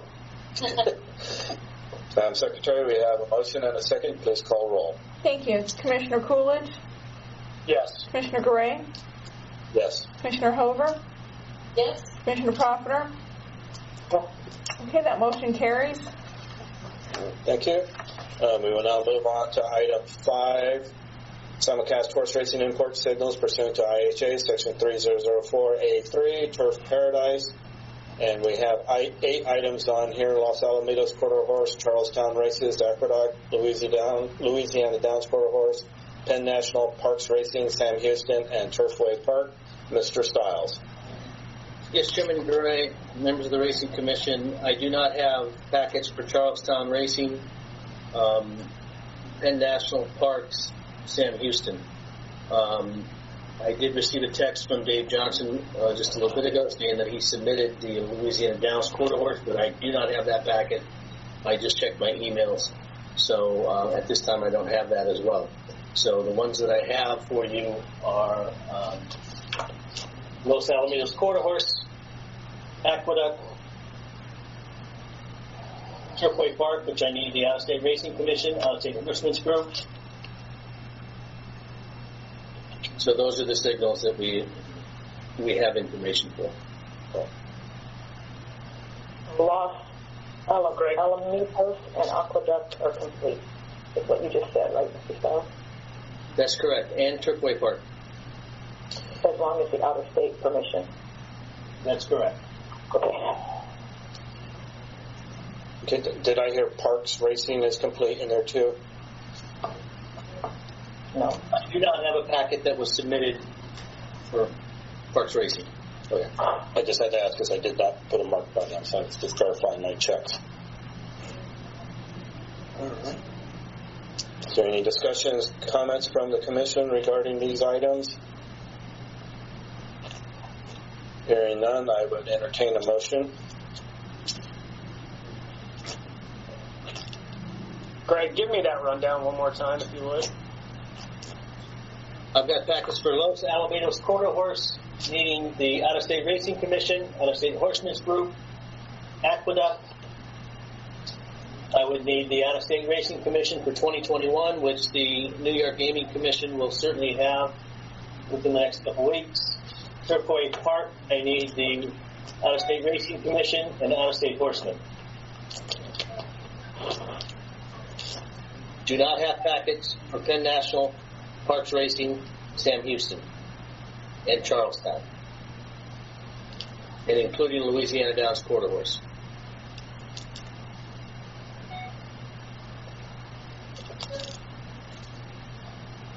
All right, Mr. Chair. I would move that we table Los Alamitos Arizona Downs Los Alamitos quarter horse contract, Aqueducts contract, and excuse me, Commissioner Coolidge. This is Turf Paradise, so I don't know if you want to amend your motion to be Turf Paradise.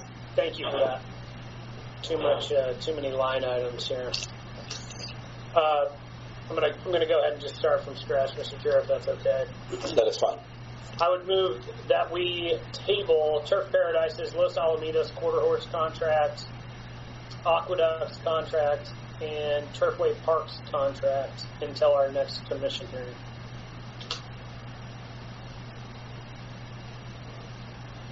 And those are the ones that out of state. Those are the ones that we have paperwork on. We're just waiting on out of state commission and out of state HPPA.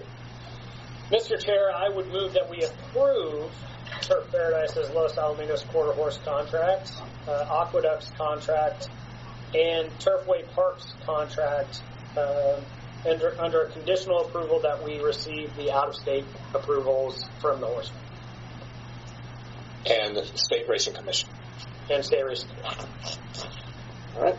We have a motion. Is there a second?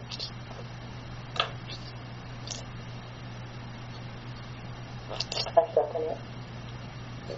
We have a motion and a second. Madam Secretary? Thank you. Commissioner Coolidge? Yes. Commissioner Gray? Yes. Commissioner Hover? Yes. Commissioner Profiter? Yes. Okay, motion carries. All right. So we still have, regarding this item for Turf Paradise, Charlestown Races, Louisiana Downs Quarter Horse, Penn National Parks Racing, and Sam Houston as outstanding items. At this time, I would entertain a motion regarding those items.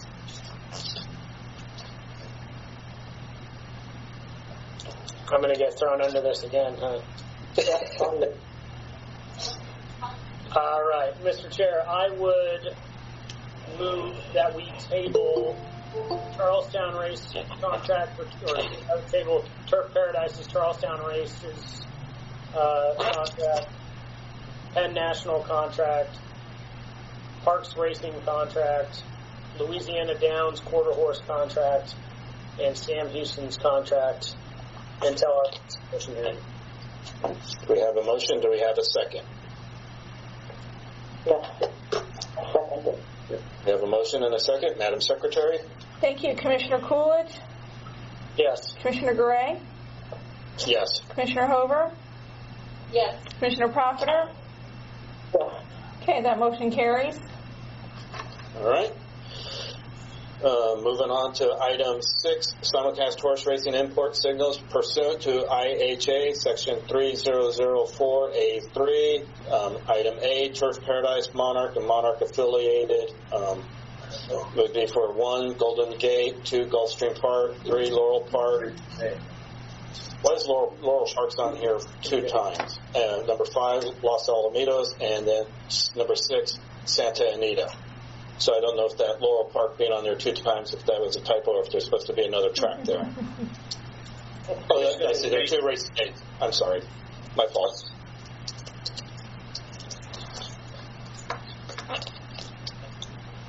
Commissioner Gray, members of the Commission, on your vote last month to approve the Turf Paradise Monarch Agreement, these signals are up for your discussion.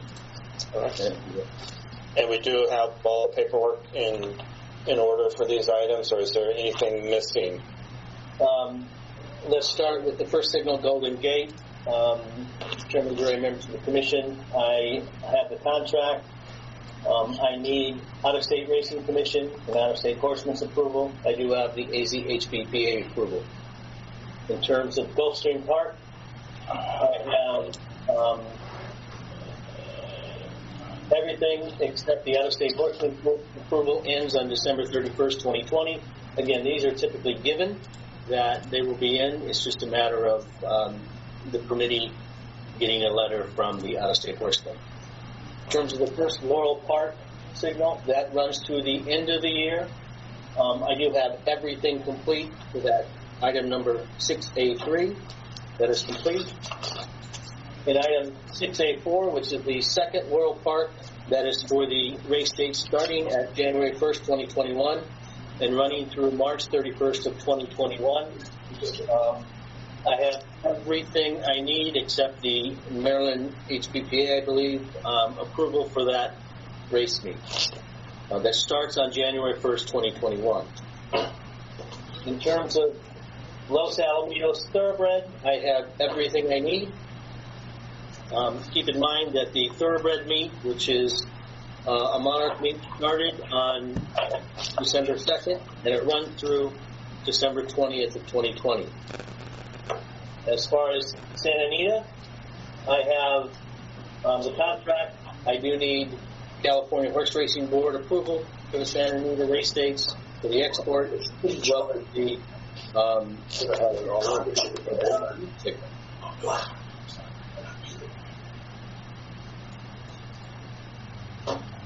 I know it's a lot of information, but yeah, that's what it's got. Chairman Gray, this is Dave Author. Since these are all Monarch track, may I be heard on this one? I've signed up. Yeah, we've got several signed up for this item. I was just going to get there, so I just wanted to get first with Greg. So please wait till we get to you. I've just got to get myself organized here. Okay, which one is that?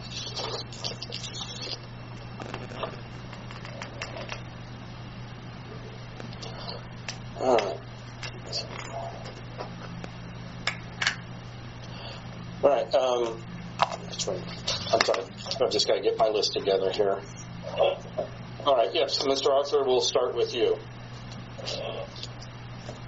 Let me just remind the commission members that these are all Monarch-related signals, which is in a way interrelated with the discussion we had at the outset. And I'd like to turn my time over to Representative Fincham, who is available to discuss with you as one of the authors of the statute. Could you accept Mr. Fincham at this time, Chairman? We'll go with Representative Fitchman, and I will change my time limit and give Mr. Fitchman 5 minutes. Thank you, Mr. Chairman. I don't think that I'm going to need 5 minutes, quite frankly. I just want to detail the fact that the public policy at work here is that we do not believe that it is the legislature's job to create a monopoly, and especially with something that is such a widespread industry driver in the state of Arizona. The much larger public policy picture here deals not just with horse racing, but all of the allied industries that go along with it, from training to feed production to transportation. This is a very wide-ranging public policy. And the intention with the statute was to see to it that we create a viable horse racing industry in the state of Arizona where people have a choice. Quite frankly, I don't think anybody argues with the idea of having a choice. Not everybody can go to Turf Paradise. And quite frankly, there are people that would prefer to race someplace else. It is our opportunity with the legislation that we passed to make sure that there's an opportunity for other operators to receive the same equal treatment, if you will. And that is what we endeavored to do with the bill. I'm happy to answer any questions you might have. Wow, I never do that well in one sentence. Is there any comments for the representative from fellow commissioners? All right, thank you very much. All right, thank you, Representative. We'll move on to the next one. Scott Claus, are you still with us? I am, Chairman Gray. Thank you.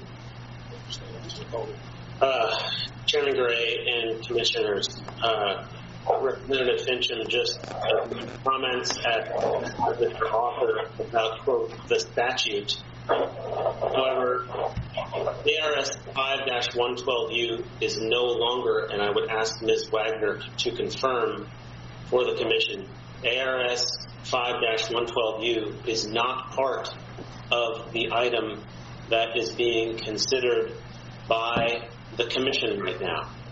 no portion of ARS 5-112U is agendized for discussion or deliberation by the Commission right now. Instead, the Commission has approved the contract between Monarch and Turf Paradise with another position. There is nothing regarding signals being imported by Arizona Downs or an Arizona Downs OTB facility before the Commission right now. The Commission has approved the contract. The Commission is acting pursuant to item 6 of its agenda, which does not discuss 5-112U. And finally, the Commission has to have a reason that is rational and law-based and fact-based in order to make decisions and act. And with respect to the IHA and the approval of the signals in this section of the agenda, there is no basis because the contract is approved not to approve those signals. I'll answer any questions you may have. Thank you. Well, you're on mute, Chairman Gray. I swear every meeting I'm not going to do that. I hear I do it every time. Any fellow commissioners? Okay. Hearing none, we will move on to Mr. Francia.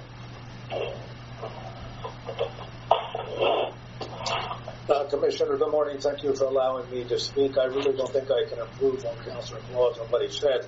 At the November meeting, the Commission approved the contract between Turf Paradise and Monarch. Today it affirmed that approval is still in effect. These are merely some of the Monarch tracks that are asking to be up for approval. So I think it's just a natural flow of things from the business you've already discussed, debated, and decided, and now it's time to have these tracks, which are part of the Monarch umbrella of tracks, for them to be approved. They are in compliance with whatever reference point you wish to look at. Everything is in compliance here. Thank you for allowing me to speak.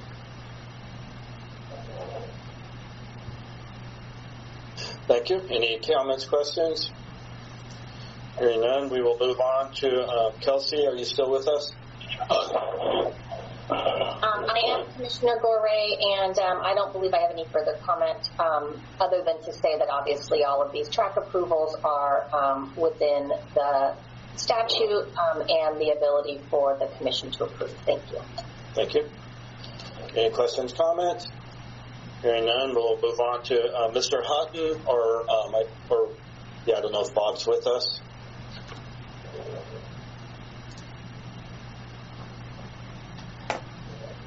Bob, are you there? Or Leroy, are you speaking for the HPPA? He may be trying to unmute *6 and then unmute your phone if that's your issue.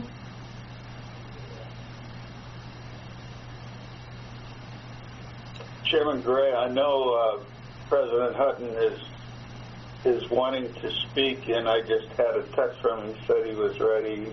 He's had trouble in the past with *6. Give him a couple minutes here. Okay. Sir, we also had Corey with his hand up, so he may be looking to speak on this matter as well. Maybe we can see with him and then move back to Mr. Hutton. Okay, we will move. While we're waiting on Mr. Hutton, we'll go with Corey. Mr. Chair, the other side of the same coin from item C1. Subsection U says any simulcast of live racing in the state that originates from outside the state shall comply with this subsection. The subsection requires reasonable and not anti-competitive offers. And so in addition to approving the contract at the last meeting, the Commission is called upon to approve these signals. If you approve these signals, though, it's going to be the quintessential anti-competitive scenario where we've told you our client will be out of business. There'll be only one business, Turf, running a monopoly on OTBs in the state. And that's just not the situation that subsection U contemplates. It can't be countenance. And so we ask you to not approve the signals for that. Okay. Any questions, comments for Corey? All right, thank you. Do we have Mr. Hutton? I'd be interested to hear what the HPPA has to say about this. Yes, that's why I'm hoping we can get Mr. Hutton connected. Commissioner Gray? Yes. Yeah, I have Mr. Hutton on the line now. Okay. Okay, can you guys hear me? Yes, we can.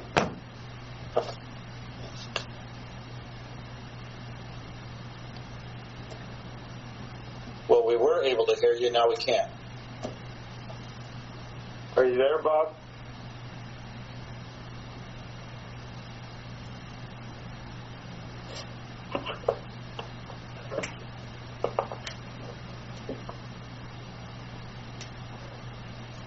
I'm sorry, Commissioner, he was there.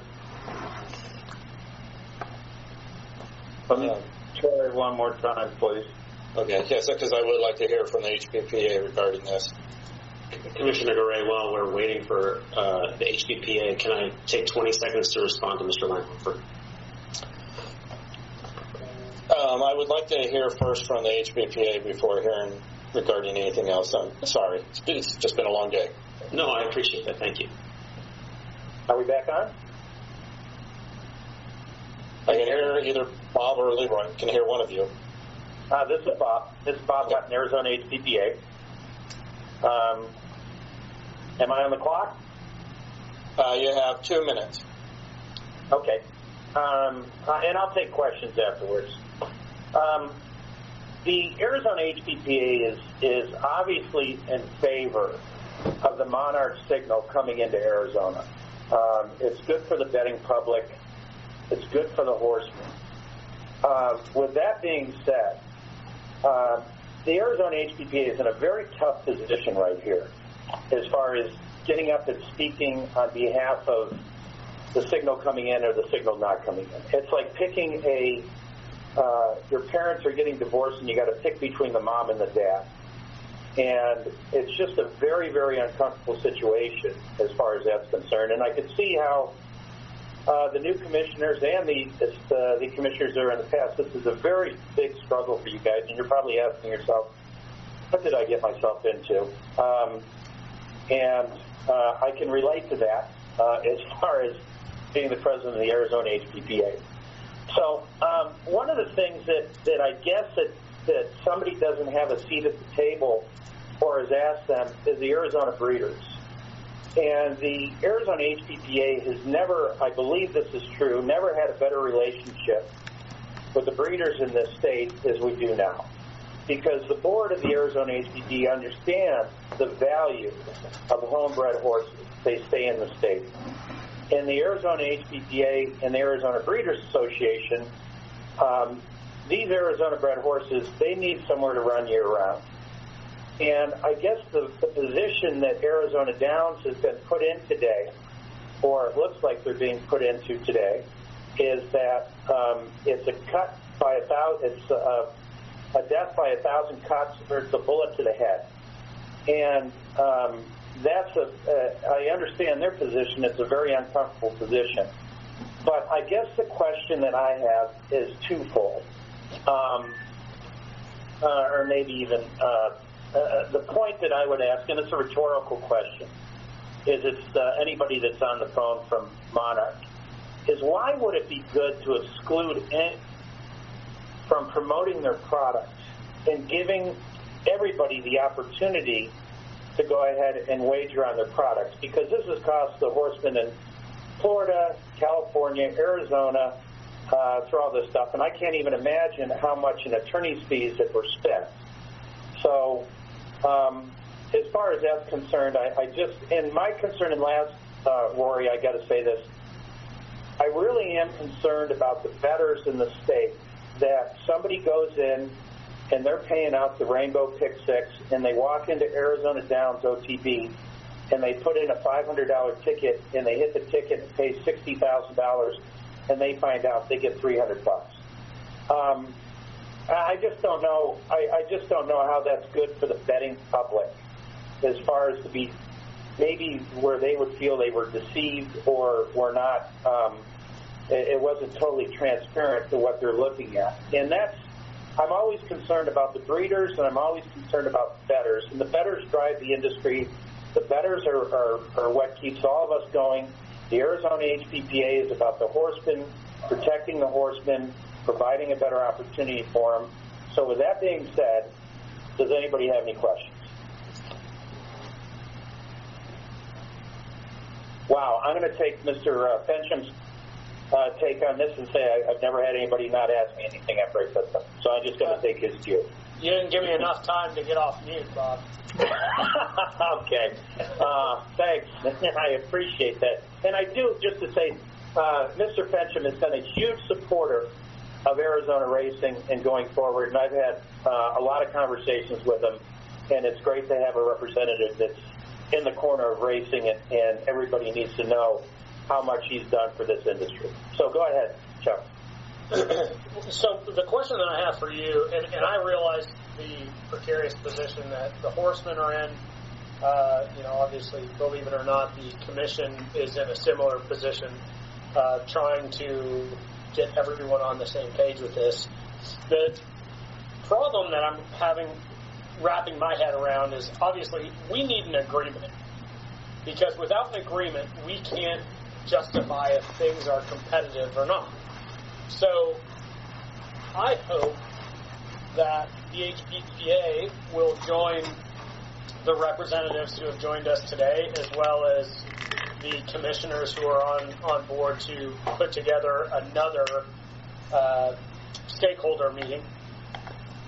I guess the question that I have for you is, on the horsemen's side, let's say we don't approve this simulcast agreement, and you're now, instead of some making some, no one makes anything. And mind you, these are all agreements that have no opposing agreements and have been agreed to in the past. If we did turn it off, how would that impact the horsemen and the employees of the racetracks and so on and so forth? Greatly. As far as the purse account is concerned, it affects the horsemen dramatically. And more important than that is, and the horsemen are always our first concern.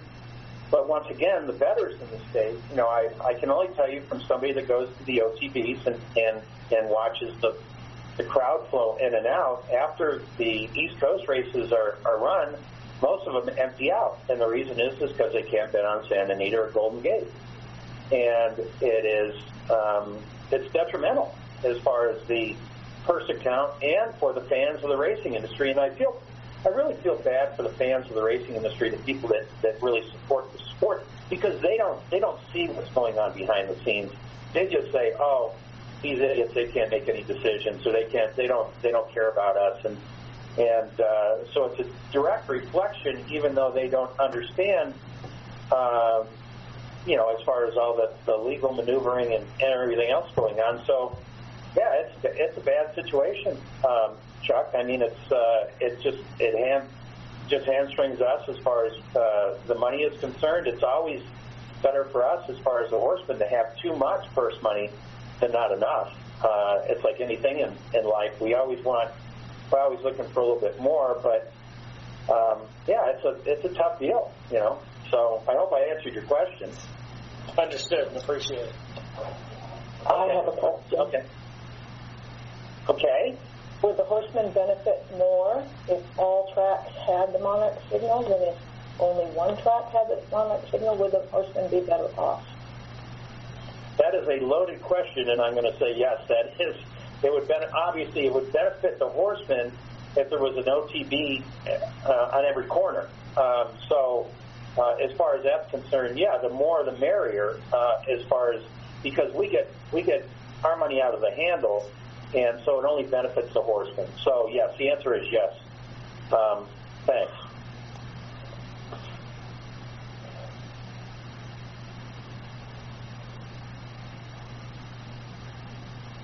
What were you trying to say? I think you need to unmute you. I can't hear you. Yeah, I'm sorry about that. I was just asking, was there any other questions for Bob? All right, thank you, Bob. Okay, thank you. All right. I know I also have Mr. Arthur raised his hand for this item, so Mr. Arthur. This is the other author, Dave Arthur. It's striking that we're all twisting ourselves into pretzels to try to blame ourselves for cutting off the signal or for this statute, when really, as Bob Hutton just said, Monarch should just send the signal to us. And the purpose of the statute was to encourage Monarch to send the signal to everybody, but we're all virtually in tears because Monarch can't push a button. And it has made no sense, and it still makes no sense. And so I would encourage you to understand the purpose of the Interstate Horse Racing Act, which is contrary to what Mr. Claus said. You, the commission, have the final approval on whether or not to accept a simulcast race signal into the state. And it looks like, with respect to Monarch, that Monarch has the horse race has approved it, and the horsemen at those tracks have approved it. But the last bastion of approval is the commission. And the commission looks to the statutes as to whether or not they should approve the signal or not. And the thing that you look at is whether or not the offer to all of the permittees has been anti-competitive, deceptive, or unreasonable. And so you folks are the final step under the Interstate Horse Racing Act to approve or not approve an out-of-state signal. And if you read 512U, you can approve it if the signals, in concert with the offers that are made for those signals, are not anti-competitive, are not deceptive. But it's obvious, and everybody in the room has said it, except maybe Scott Claus, but he ought to admit it. The offer to Arizona Downs is anti-competitive. And the result, I think Mr. Coolidge said, the horsemen are in a precarious position. The horsemen are not in a precarious position. The horsemen have 60 OTVs out there that are doing just fine. They could make a little bit more maybe if they had this signal. The people in the precarious position are the folks that want year-round racing, because the only way that we earn money to support year-round racing is through our OTV system. There's no other way. And what will happen is if we have to compete against Turf Paradise with a non-commingled pool, is that our OTVs will have no customers. And then no one will bet. We will close them, and then there will be no year-round racing because there won't be any income to support our track. It's not a guess. It's not I'm not trying to scare people off. It's a fact. It's anti-competitive, and you all should deny, under this Section 6, the import signals pursuant to the Interstate Horse Racing Act. Thank you. All right, thank you. Any questions, comments? All right, hearing none, we will move on to, I just wrote them down. Dave Johnson. Chairman, commissioners, thank you for allowing me the time to speak here. I'm kind of troubled by why we are getting sidetracked here. Everybody wants to bring up 5112U again, even though we've already addressed 5112U, and now we're bringing up 5112U again. That is not what is before us. If you read what is before us, it says, simulcast horse racing import signals pursuant to IHA Section 3004A3. That's what's before us. And we are in compliance with that, except for the out-of-state approvals that haven't been received yet. So why we're getting off topic and going back to 5112U, which we just spent 2 hours discussing, is beyond me. We need to get these signals approved. In the last since our last commission meeting, I have been bombarded with calls from patrons wanting to know why they can't bet them yet. There are so many horse players out there that are just chomping at the bit to get this done, and we continue to circle back for some reason. And I'm sorry, but that is not, 5112U here is not the issue. What is before us is simulcast horse racing import sign signals pursuant to IHA Section 3004A3.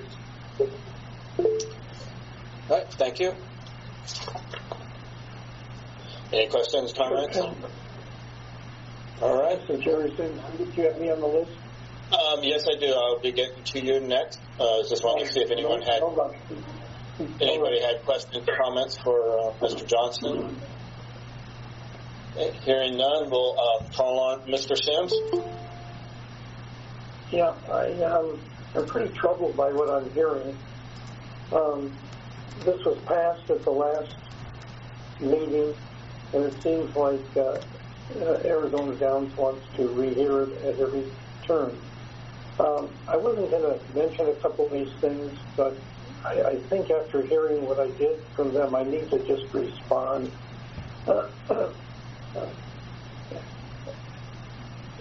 Arizona Downs, they came into the industry 3 years ago, and they ran 12 or 13 days of a 33-day meet, and they closed the doors. And what turned out happening, they then, after 3 weeks, got an investor. This is mostly for the newcomers. They then got an investor after 3 weeks who put up some money, and they ran another 12 or 13 days. And that's been it for 3 years. I had a talk at a previous commission meeting, I'd say about it before the COVID, with, I was standing there and talking to Tom Arthur. And I said, Tom, you've got quite a bit of real estate.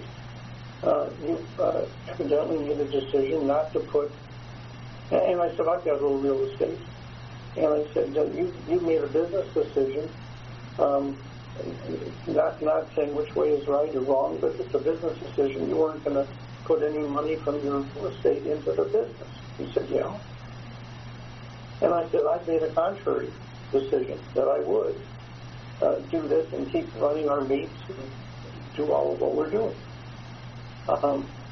And I hear them complaining. It reminds me of the old story of the guy that stabs his father to death and shoots his mother and asks for mercy from the court because he's an orphan.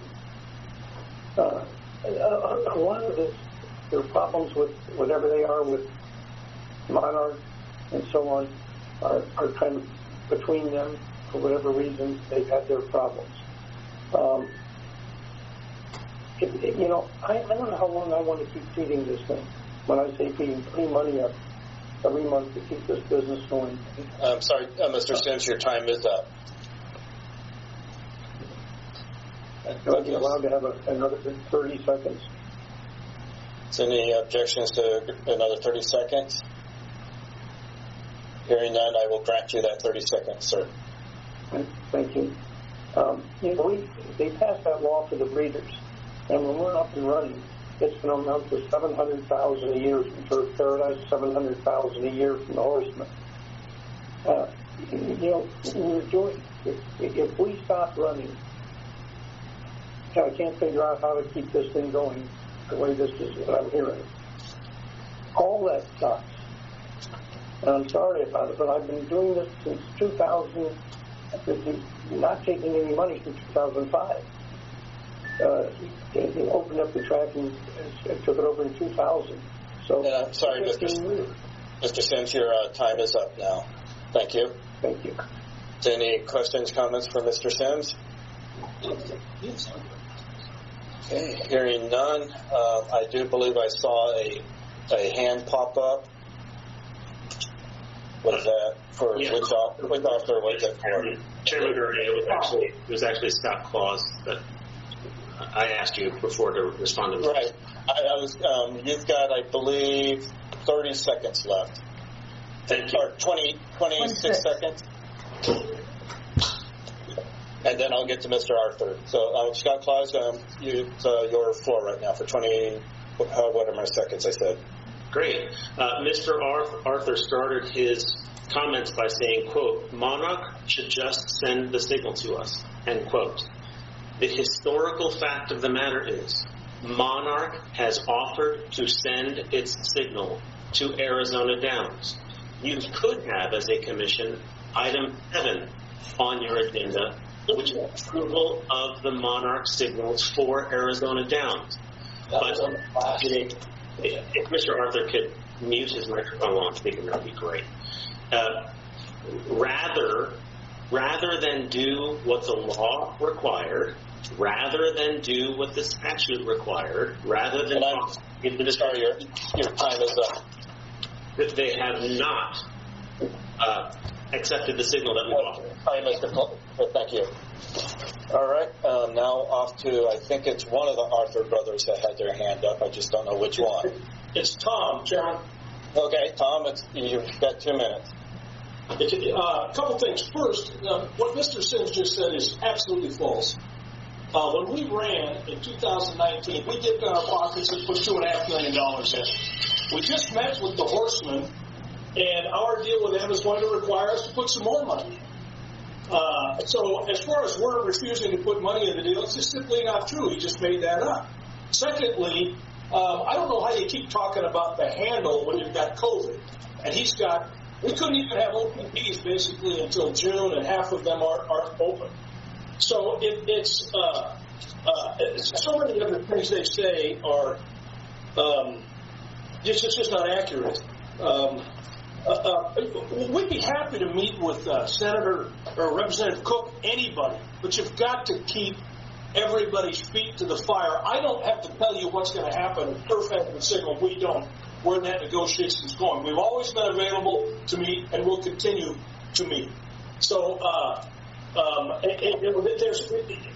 this is a two-step process, and that's why the individual approvals of these signals are on this agenda. You approved the contract, and probably there's nothing facially wrong with that contract if you looked at it on its own. But the fact is, by approving these signals, they are now in violation of the statute because they have not provided the same signal or a non-anti-competitive signal. Commissioner Profiter said it right. How more anti-competitive can you be when if you approve it, we close down? So, at any rate, and I don't want to get in trouble with my friend Bob Hartley, but if you want to hear what Bob thinks of this, get on Steve Bibb's radio program on November 17th. At 1:21, he says this is disastrous. 1:22:30, he says this is the wrong road. Grossly unfair. Doesn't make any sense. So, and Bob, it's not a position to say that here, but sorry, but your time is up. Okay. Thank you. Any questions, comments? Okay, hearing none, I do believe we have one more signed up. I think it's Mr. Francia. Hold on, Mr. Sims. I'm recognizing Mr. Francia right now. Okay. I have a question. Okay, Mr. Chairman, thank you for allowing me to get a couple more minutes in. With all due respect to the speakers which have spoken on this particular agenda item, that which was dealt with by the Commission on C1 earlier today, that is almost 3 hours ago, that was settled. That which is before the Commission right now is what Mr. Johnson pointed out, is the Interstate Horse Racing Act. So to mix the two things is not appropriate.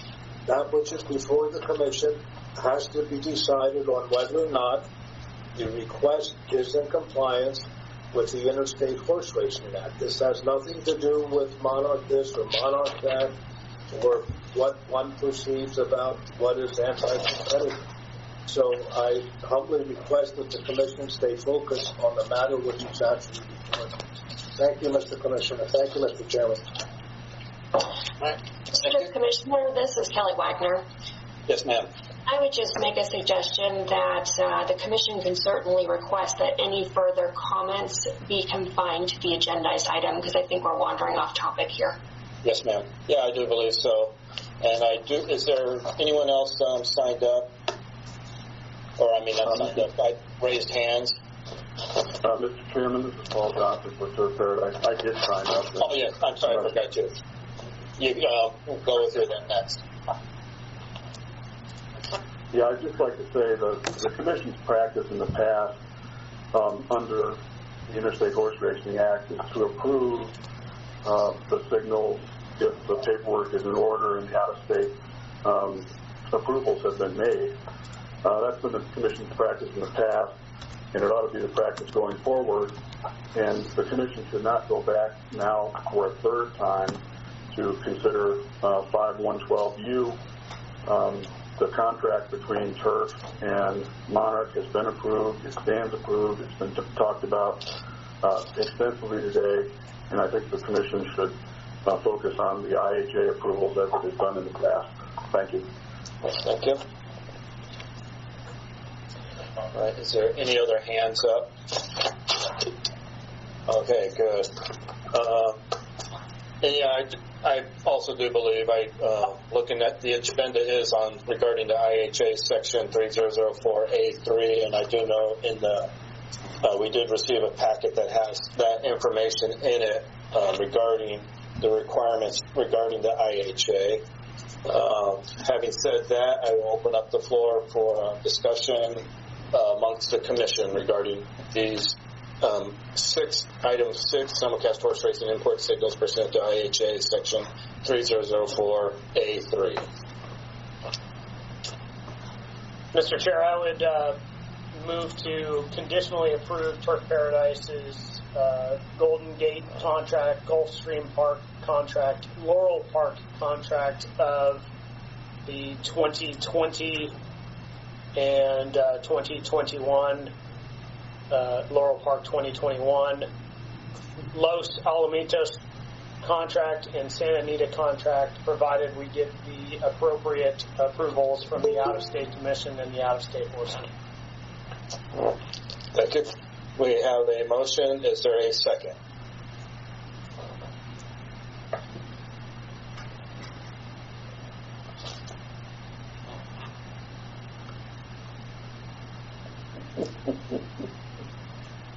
I would move to second it.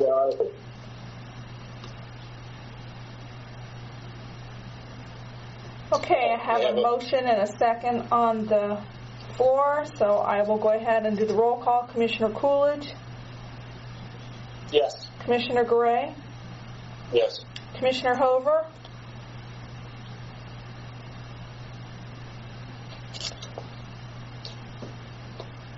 Holly, are you present? I don't see her.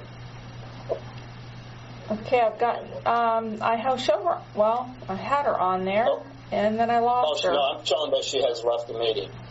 Okay, I will go ahead and note that.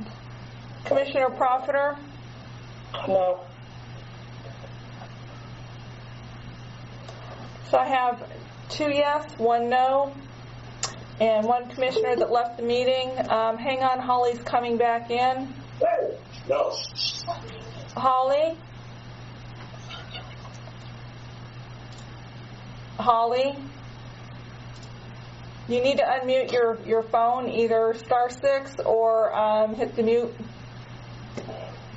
on your the microphone on your device. Okay, can you hear me? Yes, I can. Thank you. Sorry. Yes, I was cut off. My vote is no. Okay, so we have 2 no's, 2 yeses. Is there any discussion amongst the commission that would change anyone's opinion regarding how they would vote? Hearing none, we would then move on to item 7, Turf Paradise export of live race signal for 2021, meet pursuant to IHA section 3004A2. Mr. Stiles? Commissioner Gray, members of the Commission, this is Turf Paradise. It's a request of the Commission and the Division to approve their export of the library signal for their 2021 race meet, which starts on January 4th and continues through May 1st of 2021. Okay. Look at the paperwork. Is there any discussion, comments amongst the Commission regarding this item?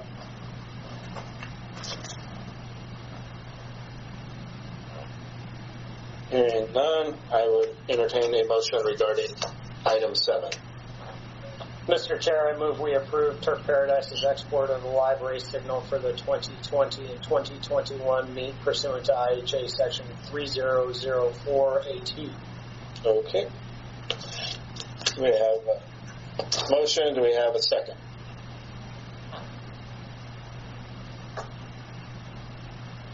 I second. Okay. We have a motion and a second. Madam Secretary? Thank you. Commissioner Coolidge? Yes. Commissioner Garay? Yes. Commissioner Hover? Yes. Commissioner Profiter? Yes. That motion carries. All right. We'll now move on to next item is informational reports. Track safety report. Mr. Stiles. Yes, Commissioner Gray, members of the Racing Commission, staff, as I always say at the start of this report, continues to work with Turf Paradise on pre-meet inspections and race issues, repair issues, As with any facility that has essentially sat dormant for the better part of 6 months, repairs are needed. Also today is we've had in months, so we expect reports of barn leaking like we always have, as well as you've heard in the past of the rain brings pothole issues, and we will keep the Commission updated on those issues. There are a few major areas that staff is working with Turf Paradise on that needs fixing.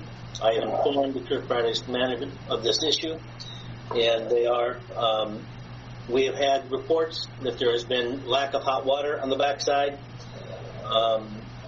I believe Turf Paradise has a plan for a corrective action, and we'll monitor that plan to make sure that the hot water is back there and is adequate for all the barns and rooms. There's also a significant safety issue with the 5 furlong gap where the swinging gate that would effectively close access to the track that is broken. It is a safety hazard when a horse gets loose on the track. That cannot be closed. A horse could bolt through that, and that area is a high traffic area around the K-rows. That needs to be fixed expeditiously. There's also a railing that needs repaired at the chute of the entrance of the paddock. That railing is currently sitting on the ground, and replacement barricades are in place. The railings need to be fixed so that horses do not flip over the rail or become entangled in the temporary railings. You may remember back in 2019 when you approved the turf permit, there were a few conditions that were monitored. Among them were a bridle path was to be constructed, training track repair, and a facility inspection prior to the meet. The bridle path appears to be reconditioned to an extent, and sand has been added, and staff reports that it's been groomed occasionally. The training track is not currently open for use, but you heard last year that the inside rail was raised up, and we have no issues with that. And we do hear that the training track may be open when a certain number of horses, I think the number was 1,200 or 1,250, the training track would then be discussed to be open at that time. As far as the facility inspection, which is ongoing, it includes a fire extinguisher report to be submitted by Turf Paradise, and staff has recently toured the backside and noted only a few extinguishers that needed attention, but overall, in respect to the extinguisher issue, they're in good order. There are a few spots back there where there were temporary pins that stakes remain, some loose poles and things like that, so they need to be cleaned up because that can always be a safety hazard, especially in dark mornings and early evenings. Much like last year with Turf Paradise Management, Vince Grenzi and I toured the backside on a weekly basis, and we plan to do it this year as well. And lastly, and this is a bit of a segue into our next speaker, who's Magdaleno Perez, a steward out of Turf Paradise. There already has, in the few weeks that we have been back there, an incident where a licensee suffered a major medical emergency while using illicit drugs. I won't go into detail about the incident as it's still being investigated, but it underscores the need for programs like the one you're about to hear about in Magdaleno's presentation. I thank you for this opportunity for the safety report. If there's any questions that you may have, I will happy to take them. I did have one question. I remember last year we were having, after the commission meetings, we would have, you had the veterinarians and all that get together to kind of discuss the injuries and that type of thing. Will that be happening again? Yes, we've actually been meeting all summer to devise a strategy for the mitigation of equine fatalities, and we'll continue to do it as well. We've engaged our partners in Midwestern University. They will be doing the necropsies again, and we intend to also do the reviews of each fatality, as well as strategize in ways we committed to this. One of the things that we're doing this year, and we've done all year, and you've heard Dr. Scott Waterman before, he is actually developing a program to where once entries are taken, he will be searching through the entries and red flagging horses that may need additional attention in a pre-race exam and or before they run. So we intend to boots on the ground on that and be as effective as we can regarding the mitigation of fatalities. All right. And I know I used to attend those meetings, and she can turn me down if she wants, but I would like to request to have Holly attend or listen in on those meetings, because she may have some good input for her experience to help out and keep an eye on the injuries, because this is a very important item for me, and I would like her involvement. I'd be happy to. Thank you. Okay, thank you. Any comments, questions regarding the safety report? All right. This is Holly. If I could please make a statement to Mr. Stiles, I just wanted to let you know how much I appreciate. I've been doing this for a few months, but I very much appreciate you acknowledging the safety of the horse and the animal. That I think really brings a lot of tax dollars, et cetera, OTB dollars to the table. I think we, in my opinion, we've lost a little sight on the horse itself, and I appreciate you bringing that back up to attention. I think it's very important that we remember what makes this industry, and that is the horse and the horseman. All right. Mr. Perez, are you with us? Yes, hello, Commissioner and fellow Commissioners. Hello, good morning. My name is Magdaleno Perez, and I'm a steward with the Arizona Department of Racing. Today I'd like to take a few minutes to discuss a breakthrough project that was established in 2019. This project aims to address the influx of substance abuse that we've experienced at the racetracks and on the backside. A little background on what a breakthrough project is. A breakthrough project is how the department and state agencies address problems in a systematic problem-solving method. Here's a brief outline of what I will be sharing with you today. So what is the problem? Simply put, it's the increased presence of substance abuse that we found on the track. The chart on the left represents the number of substance abuse given by the department in fiscal years. Additionally, the chart on the right indicates of the total number of offenders, 14 of the 30 offenses had shown previous substance abuse violations. A percentage of these were also including jockeys in these stats. We are worried about the way that it is trending, and these numbers are bad for the entire racing community. The problem is real, and the people are real. In 2018, it started when I noticed a minor starting down the same old paths of violations and suspensions for drugs. It was clear that there was a problem and it was worth solving. This is an important issue to me as well as the horsemen.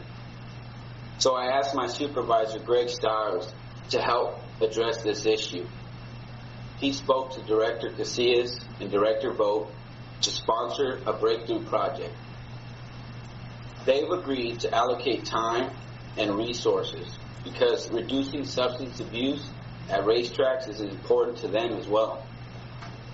The initiative is on this year's strategic plan and will likely be on next year's plan as a priority.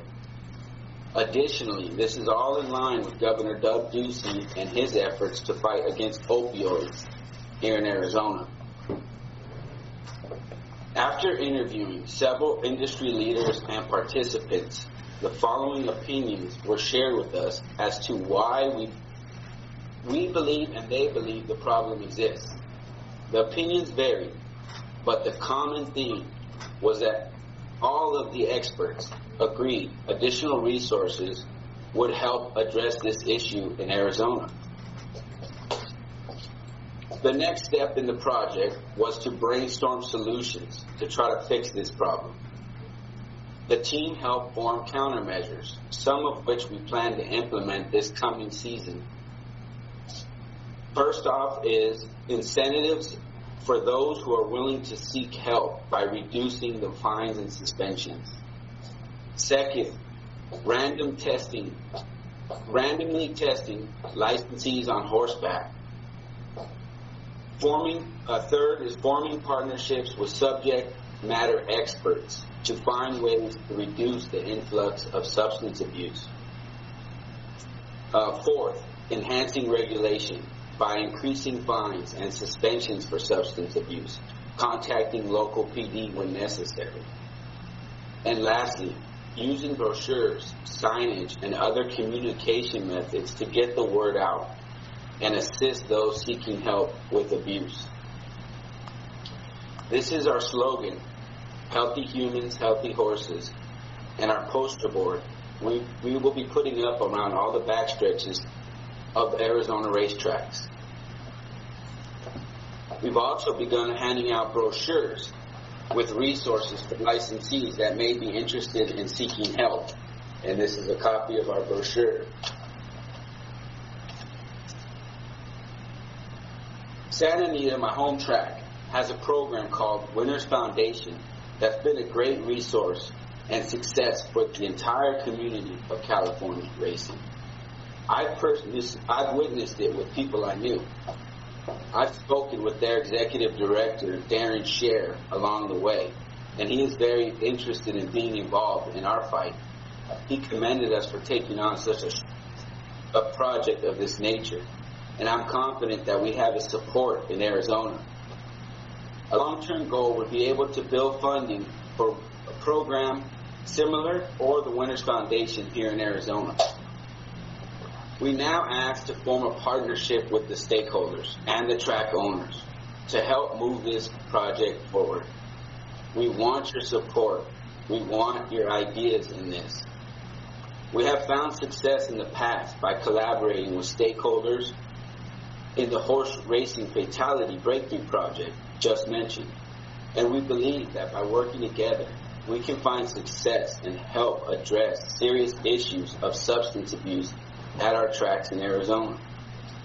I will be reaching out individually to set up meetings and figure out our next steps. In the meantime, ADG has already posted the Healthy Humans, Healthy Horses signage at our Turf Paradise office. In closing, I'd like to thank my project team and my supervisors and everyone for your time today. I appreciate Cassie Goodwin and Chair Garay for getting us on the agenda. I'm very proud of how far this project has come. And if it can save one life or even one career, then this project is a success. I'm happy to answer any questions, and thank you so much. Thank you. I'll go first. I know a couple of years ago, this is actually something I was mulling around in my head that I would have liked to have seen get going, but unfortunately I think we got sidetracked with COVID Monarch, and I'm very appreciative that you've taken this on because I don't know if the other commissioners have not yet sat through hearings, but one of the things I always, when sitting through a hearing, there's always times where I was like, I wish there was some help we could also maybe get for the individual, and that was something that was missing. And as you just mentioned, if we can save one life, help one life, that is critical in what we should be doing. And it not only helps the human lives, it helps the equine lives and the goat lives and everything back there on the backside. So I appreciate everyone's work on this and commend you guys for an outstanding job, and look forward to your continued work on this. Mr. Chairman, this is Director Vogt. May I be heard? Yes, sir. I just want to kind of piggyback off what Mags has said. I want to thank the racing division for their hard work and just sort of reiterate, this is definitely in line with Governor Ducey's vision of having Arizona be the #1 place to live, work, play, recreate, get a job and an education. And it's right in line with our vision to provide world-class gaming regulation for a stronger Arizona. And is part of our strategic plan the next 5 years.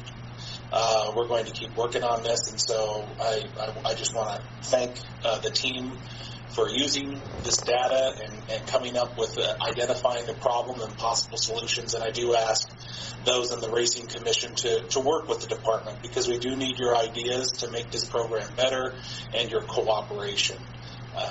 With that, I'll turn it back over to you, but I just want to make clear that the department is 100% behind us, and it has the support from me and Director Casillas. Yeah, see, this is the fun stuff about being a commissioner, doing good stuff for our industry. And again, I appreciate everything. So I'll just open it up to see if any of the other commissioners had some input, comments.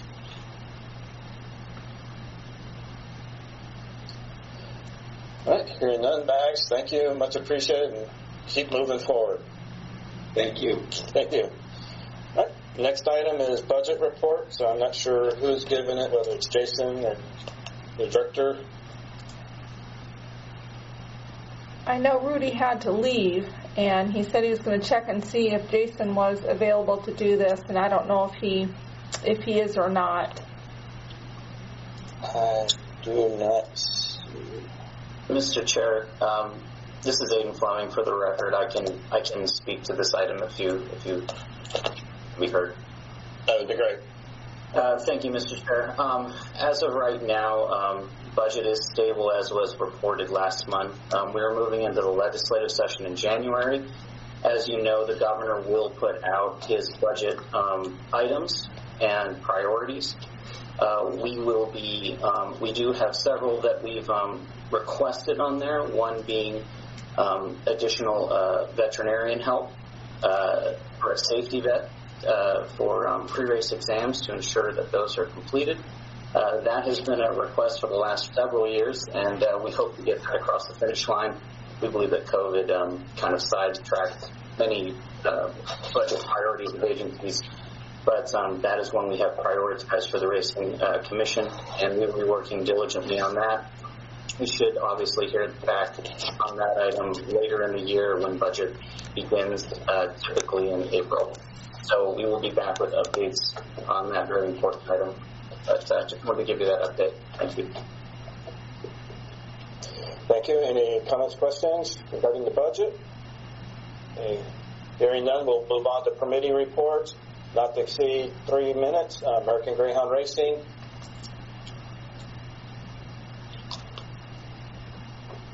Aaron, have you left us? I do not see you.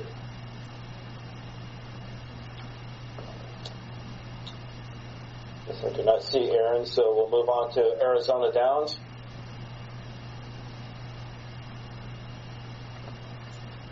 Chairman and Commissioners, thank you. Not much to report other than we are continuing our negotiations or conversations with the HBPA. We're optimistic we can get something worked out there. We are excited about running a really great meet in starting Memorial Day. And that's really where we are. Thank you. County Fairs.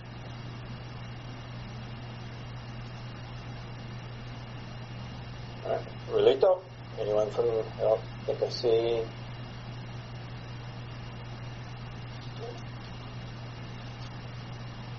No, I did not. Tucson Greyhound Park.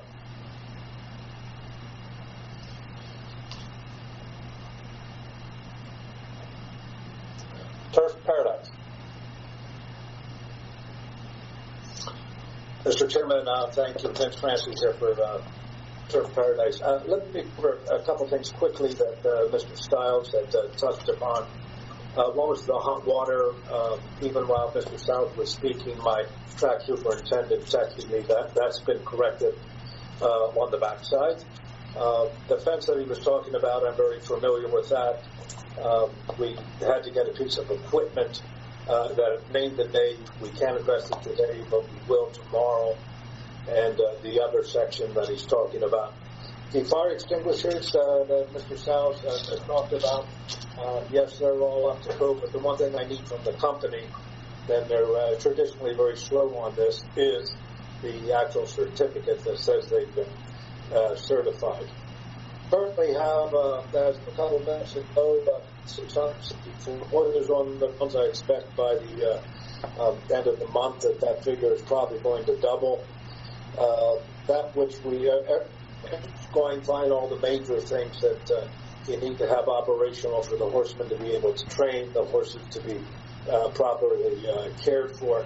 But the overwhelming emphasis right now on the part of the Turf Paradise staff and working in conjunction with Mr. Gessman of the HPPA is the coronavirus. Most of our energies right now are directed towards that end, in part being we're getting an influx from the east and west, and by that I mean the West Golden Gate trainers because they're having problems at that track, and also from New Mexico they're having problems over there with live racing. So in the good news department, we're getting an influx of horses. In the not so good news, both of those areas have been hit pretty hard with the virus. So we're having to revise and amp up how we're going to handle people coming into the backside of the track. And by that I mean we're looking at making sure that they have a negative coronavirus test before they come on, or once they get here, get their horses in, then to get the test. And we're taking that extra step because of the obvious reasons. This virus doesn't know any boundaries, doesn't respect any type of livelihood. It just infects people. It doesn't really care who you are. Then we need to keep everyone here at Turf safe if we are going to get through this race meet. Thank you for allowing me to speak on this. I'll answer any questions if there are any. Thank you.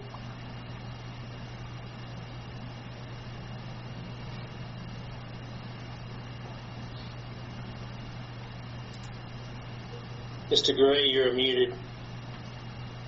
I had to do it one more time. All right. Is there any questions, comments for Mr. Francia? Hearing none, we'll move on to Optional Industry Stakeholder Association updates, not to exceed 3 minutes. Arizona County Racing Association.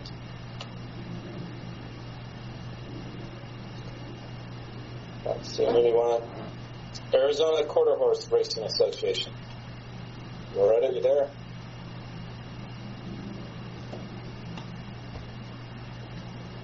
I see Loretta. I see she's unmuted.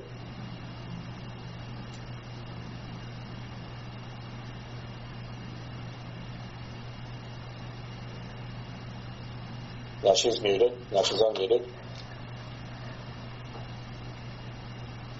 Loretta, are you there?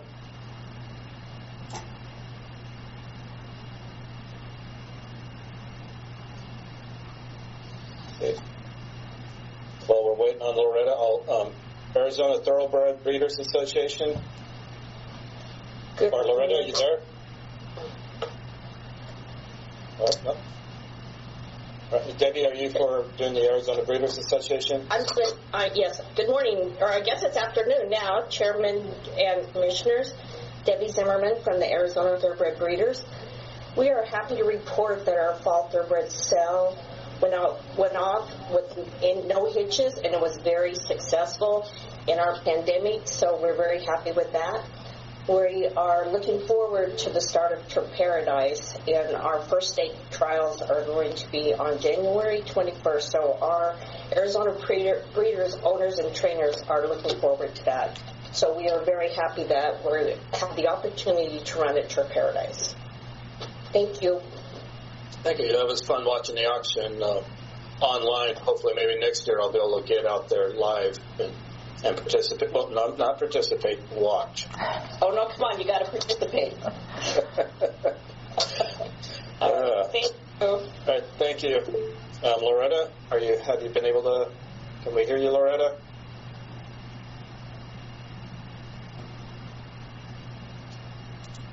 All right, we'll move on. We'll wait to see if Loretta can get her microphone fixed. HBPA, Leroy? Chairman Gray and Commissioners, Leroy Gussman, the Arizona HBPA. I just kind of want to reiterate what Mr. Francis said. We've been working very hard on the COVID protocols, not only establishing them, but then trying to make sure they're being enforced. This has been quite a challenging thing, not only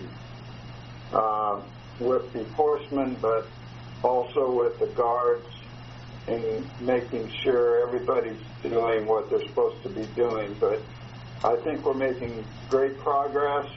The majority of the people want to stay safe, and the majority of the people are following the guidelines.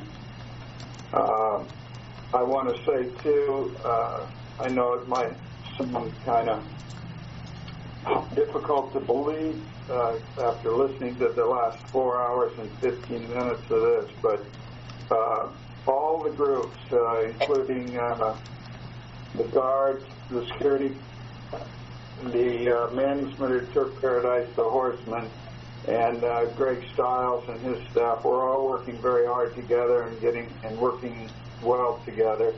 I've been very appreciative of that. We've also been dealing with some veterinary issues, and that's all coming together well. I also want to say, because the food trailer, or because the track kitchen was closed this year, I found a food trailer.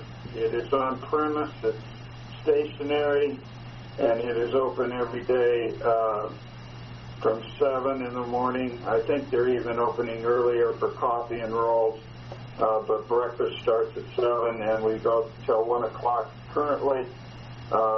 After live racing starts, they're going to be looking at going until the last race. I do want to say the food is excellent, and so if you're out at the track, you want to make sure you support them and give them a shot. As Mr. Francis said, we're around 660 horses. We're looking forward to the meet. We're excited about it. And we did talk yesterday. I guess I want to go back to I forgot I wanted to mention on the protocols for COVID. We do think it's very important with the horsemen coming in from Golden Gate and from New Mexico, which are both hotspots. We support, and I think it's important that those people have a negative COVID test before coming on the backside. We want to keep this place as safe as possible. Any questions? None for me. Just keep moving forward, and I'm looking forward to at some point in time getting back and trying out the food truck. And I do want to talk to you about some morning doing a coffee, donuts, bagels with the chair. So, okay. That means I'll just put a chair out there. But appreciate all the work that's going on. All right, I know Loretta, hopefully get your communications resolved. Nope, back there.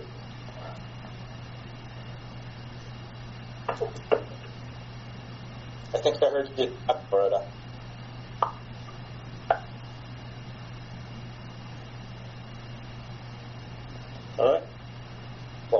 keeps working on that. We'll try the Jockey Guild. Anyone from the Jockey Guild with us today?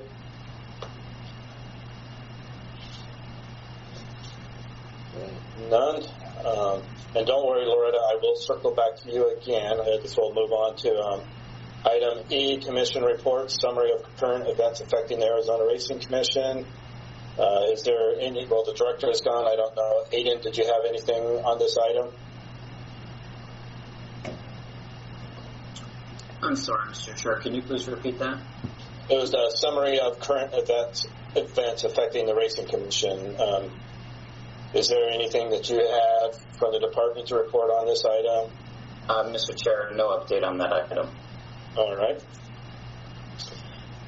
Next one would be item 2, identification of matters to be placed on future agendas. Is there anything any other commissioners they'd like to put on the agenda for the next meeting? I would like on the next meeting added on there. I know well over a year ago, after the issues up there at Arizona Downs when they had to shut down, and then eventually were able to reopen, both myself and Commissioner Coolidge had asked for an audit because we wanted to know what happened, why they had to shut down, and I do not believe we have ever heard back any report on that financial audit, so I would like that done before moving forward. All right. Loretta, are you there?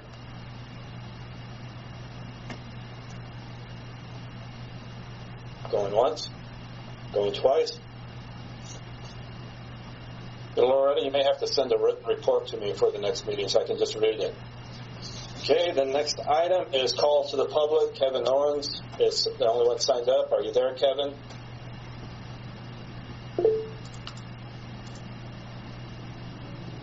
Yes. Yes, Kevin. You got it's your turn. It's real quick. Thank you, Commissioner, Chairman, and the Commission.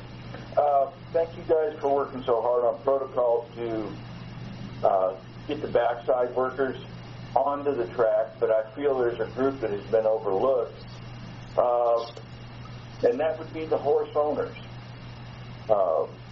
Being an owner and a breeder, you know, many of us have tens of thousands of dollars invested in these horses that are on the backside, and we're excluded from looking at our own property. I would like you guys to consider, or at least think about, a protocol or an access for the owners to go on the backside themselves. Real simple. That's all I was looking to get out. And possibly some discussion on that's it. Thank you. All right. No, thank you. Appreciate the comments, and I'm sure those working on it will take it to heart and have enjoyed driving by your dad's farm a couple of times a week, enjoying seeing horses out there, having fun, eating that grass. All right, Loretta. Loretta, are you there?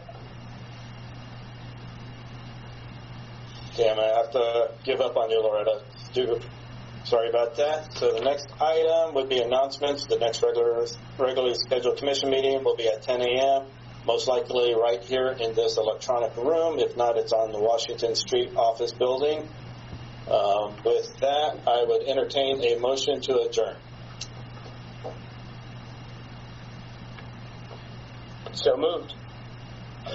Do we have a second? Second. All right, we have a motion and a second. Madam Secretary.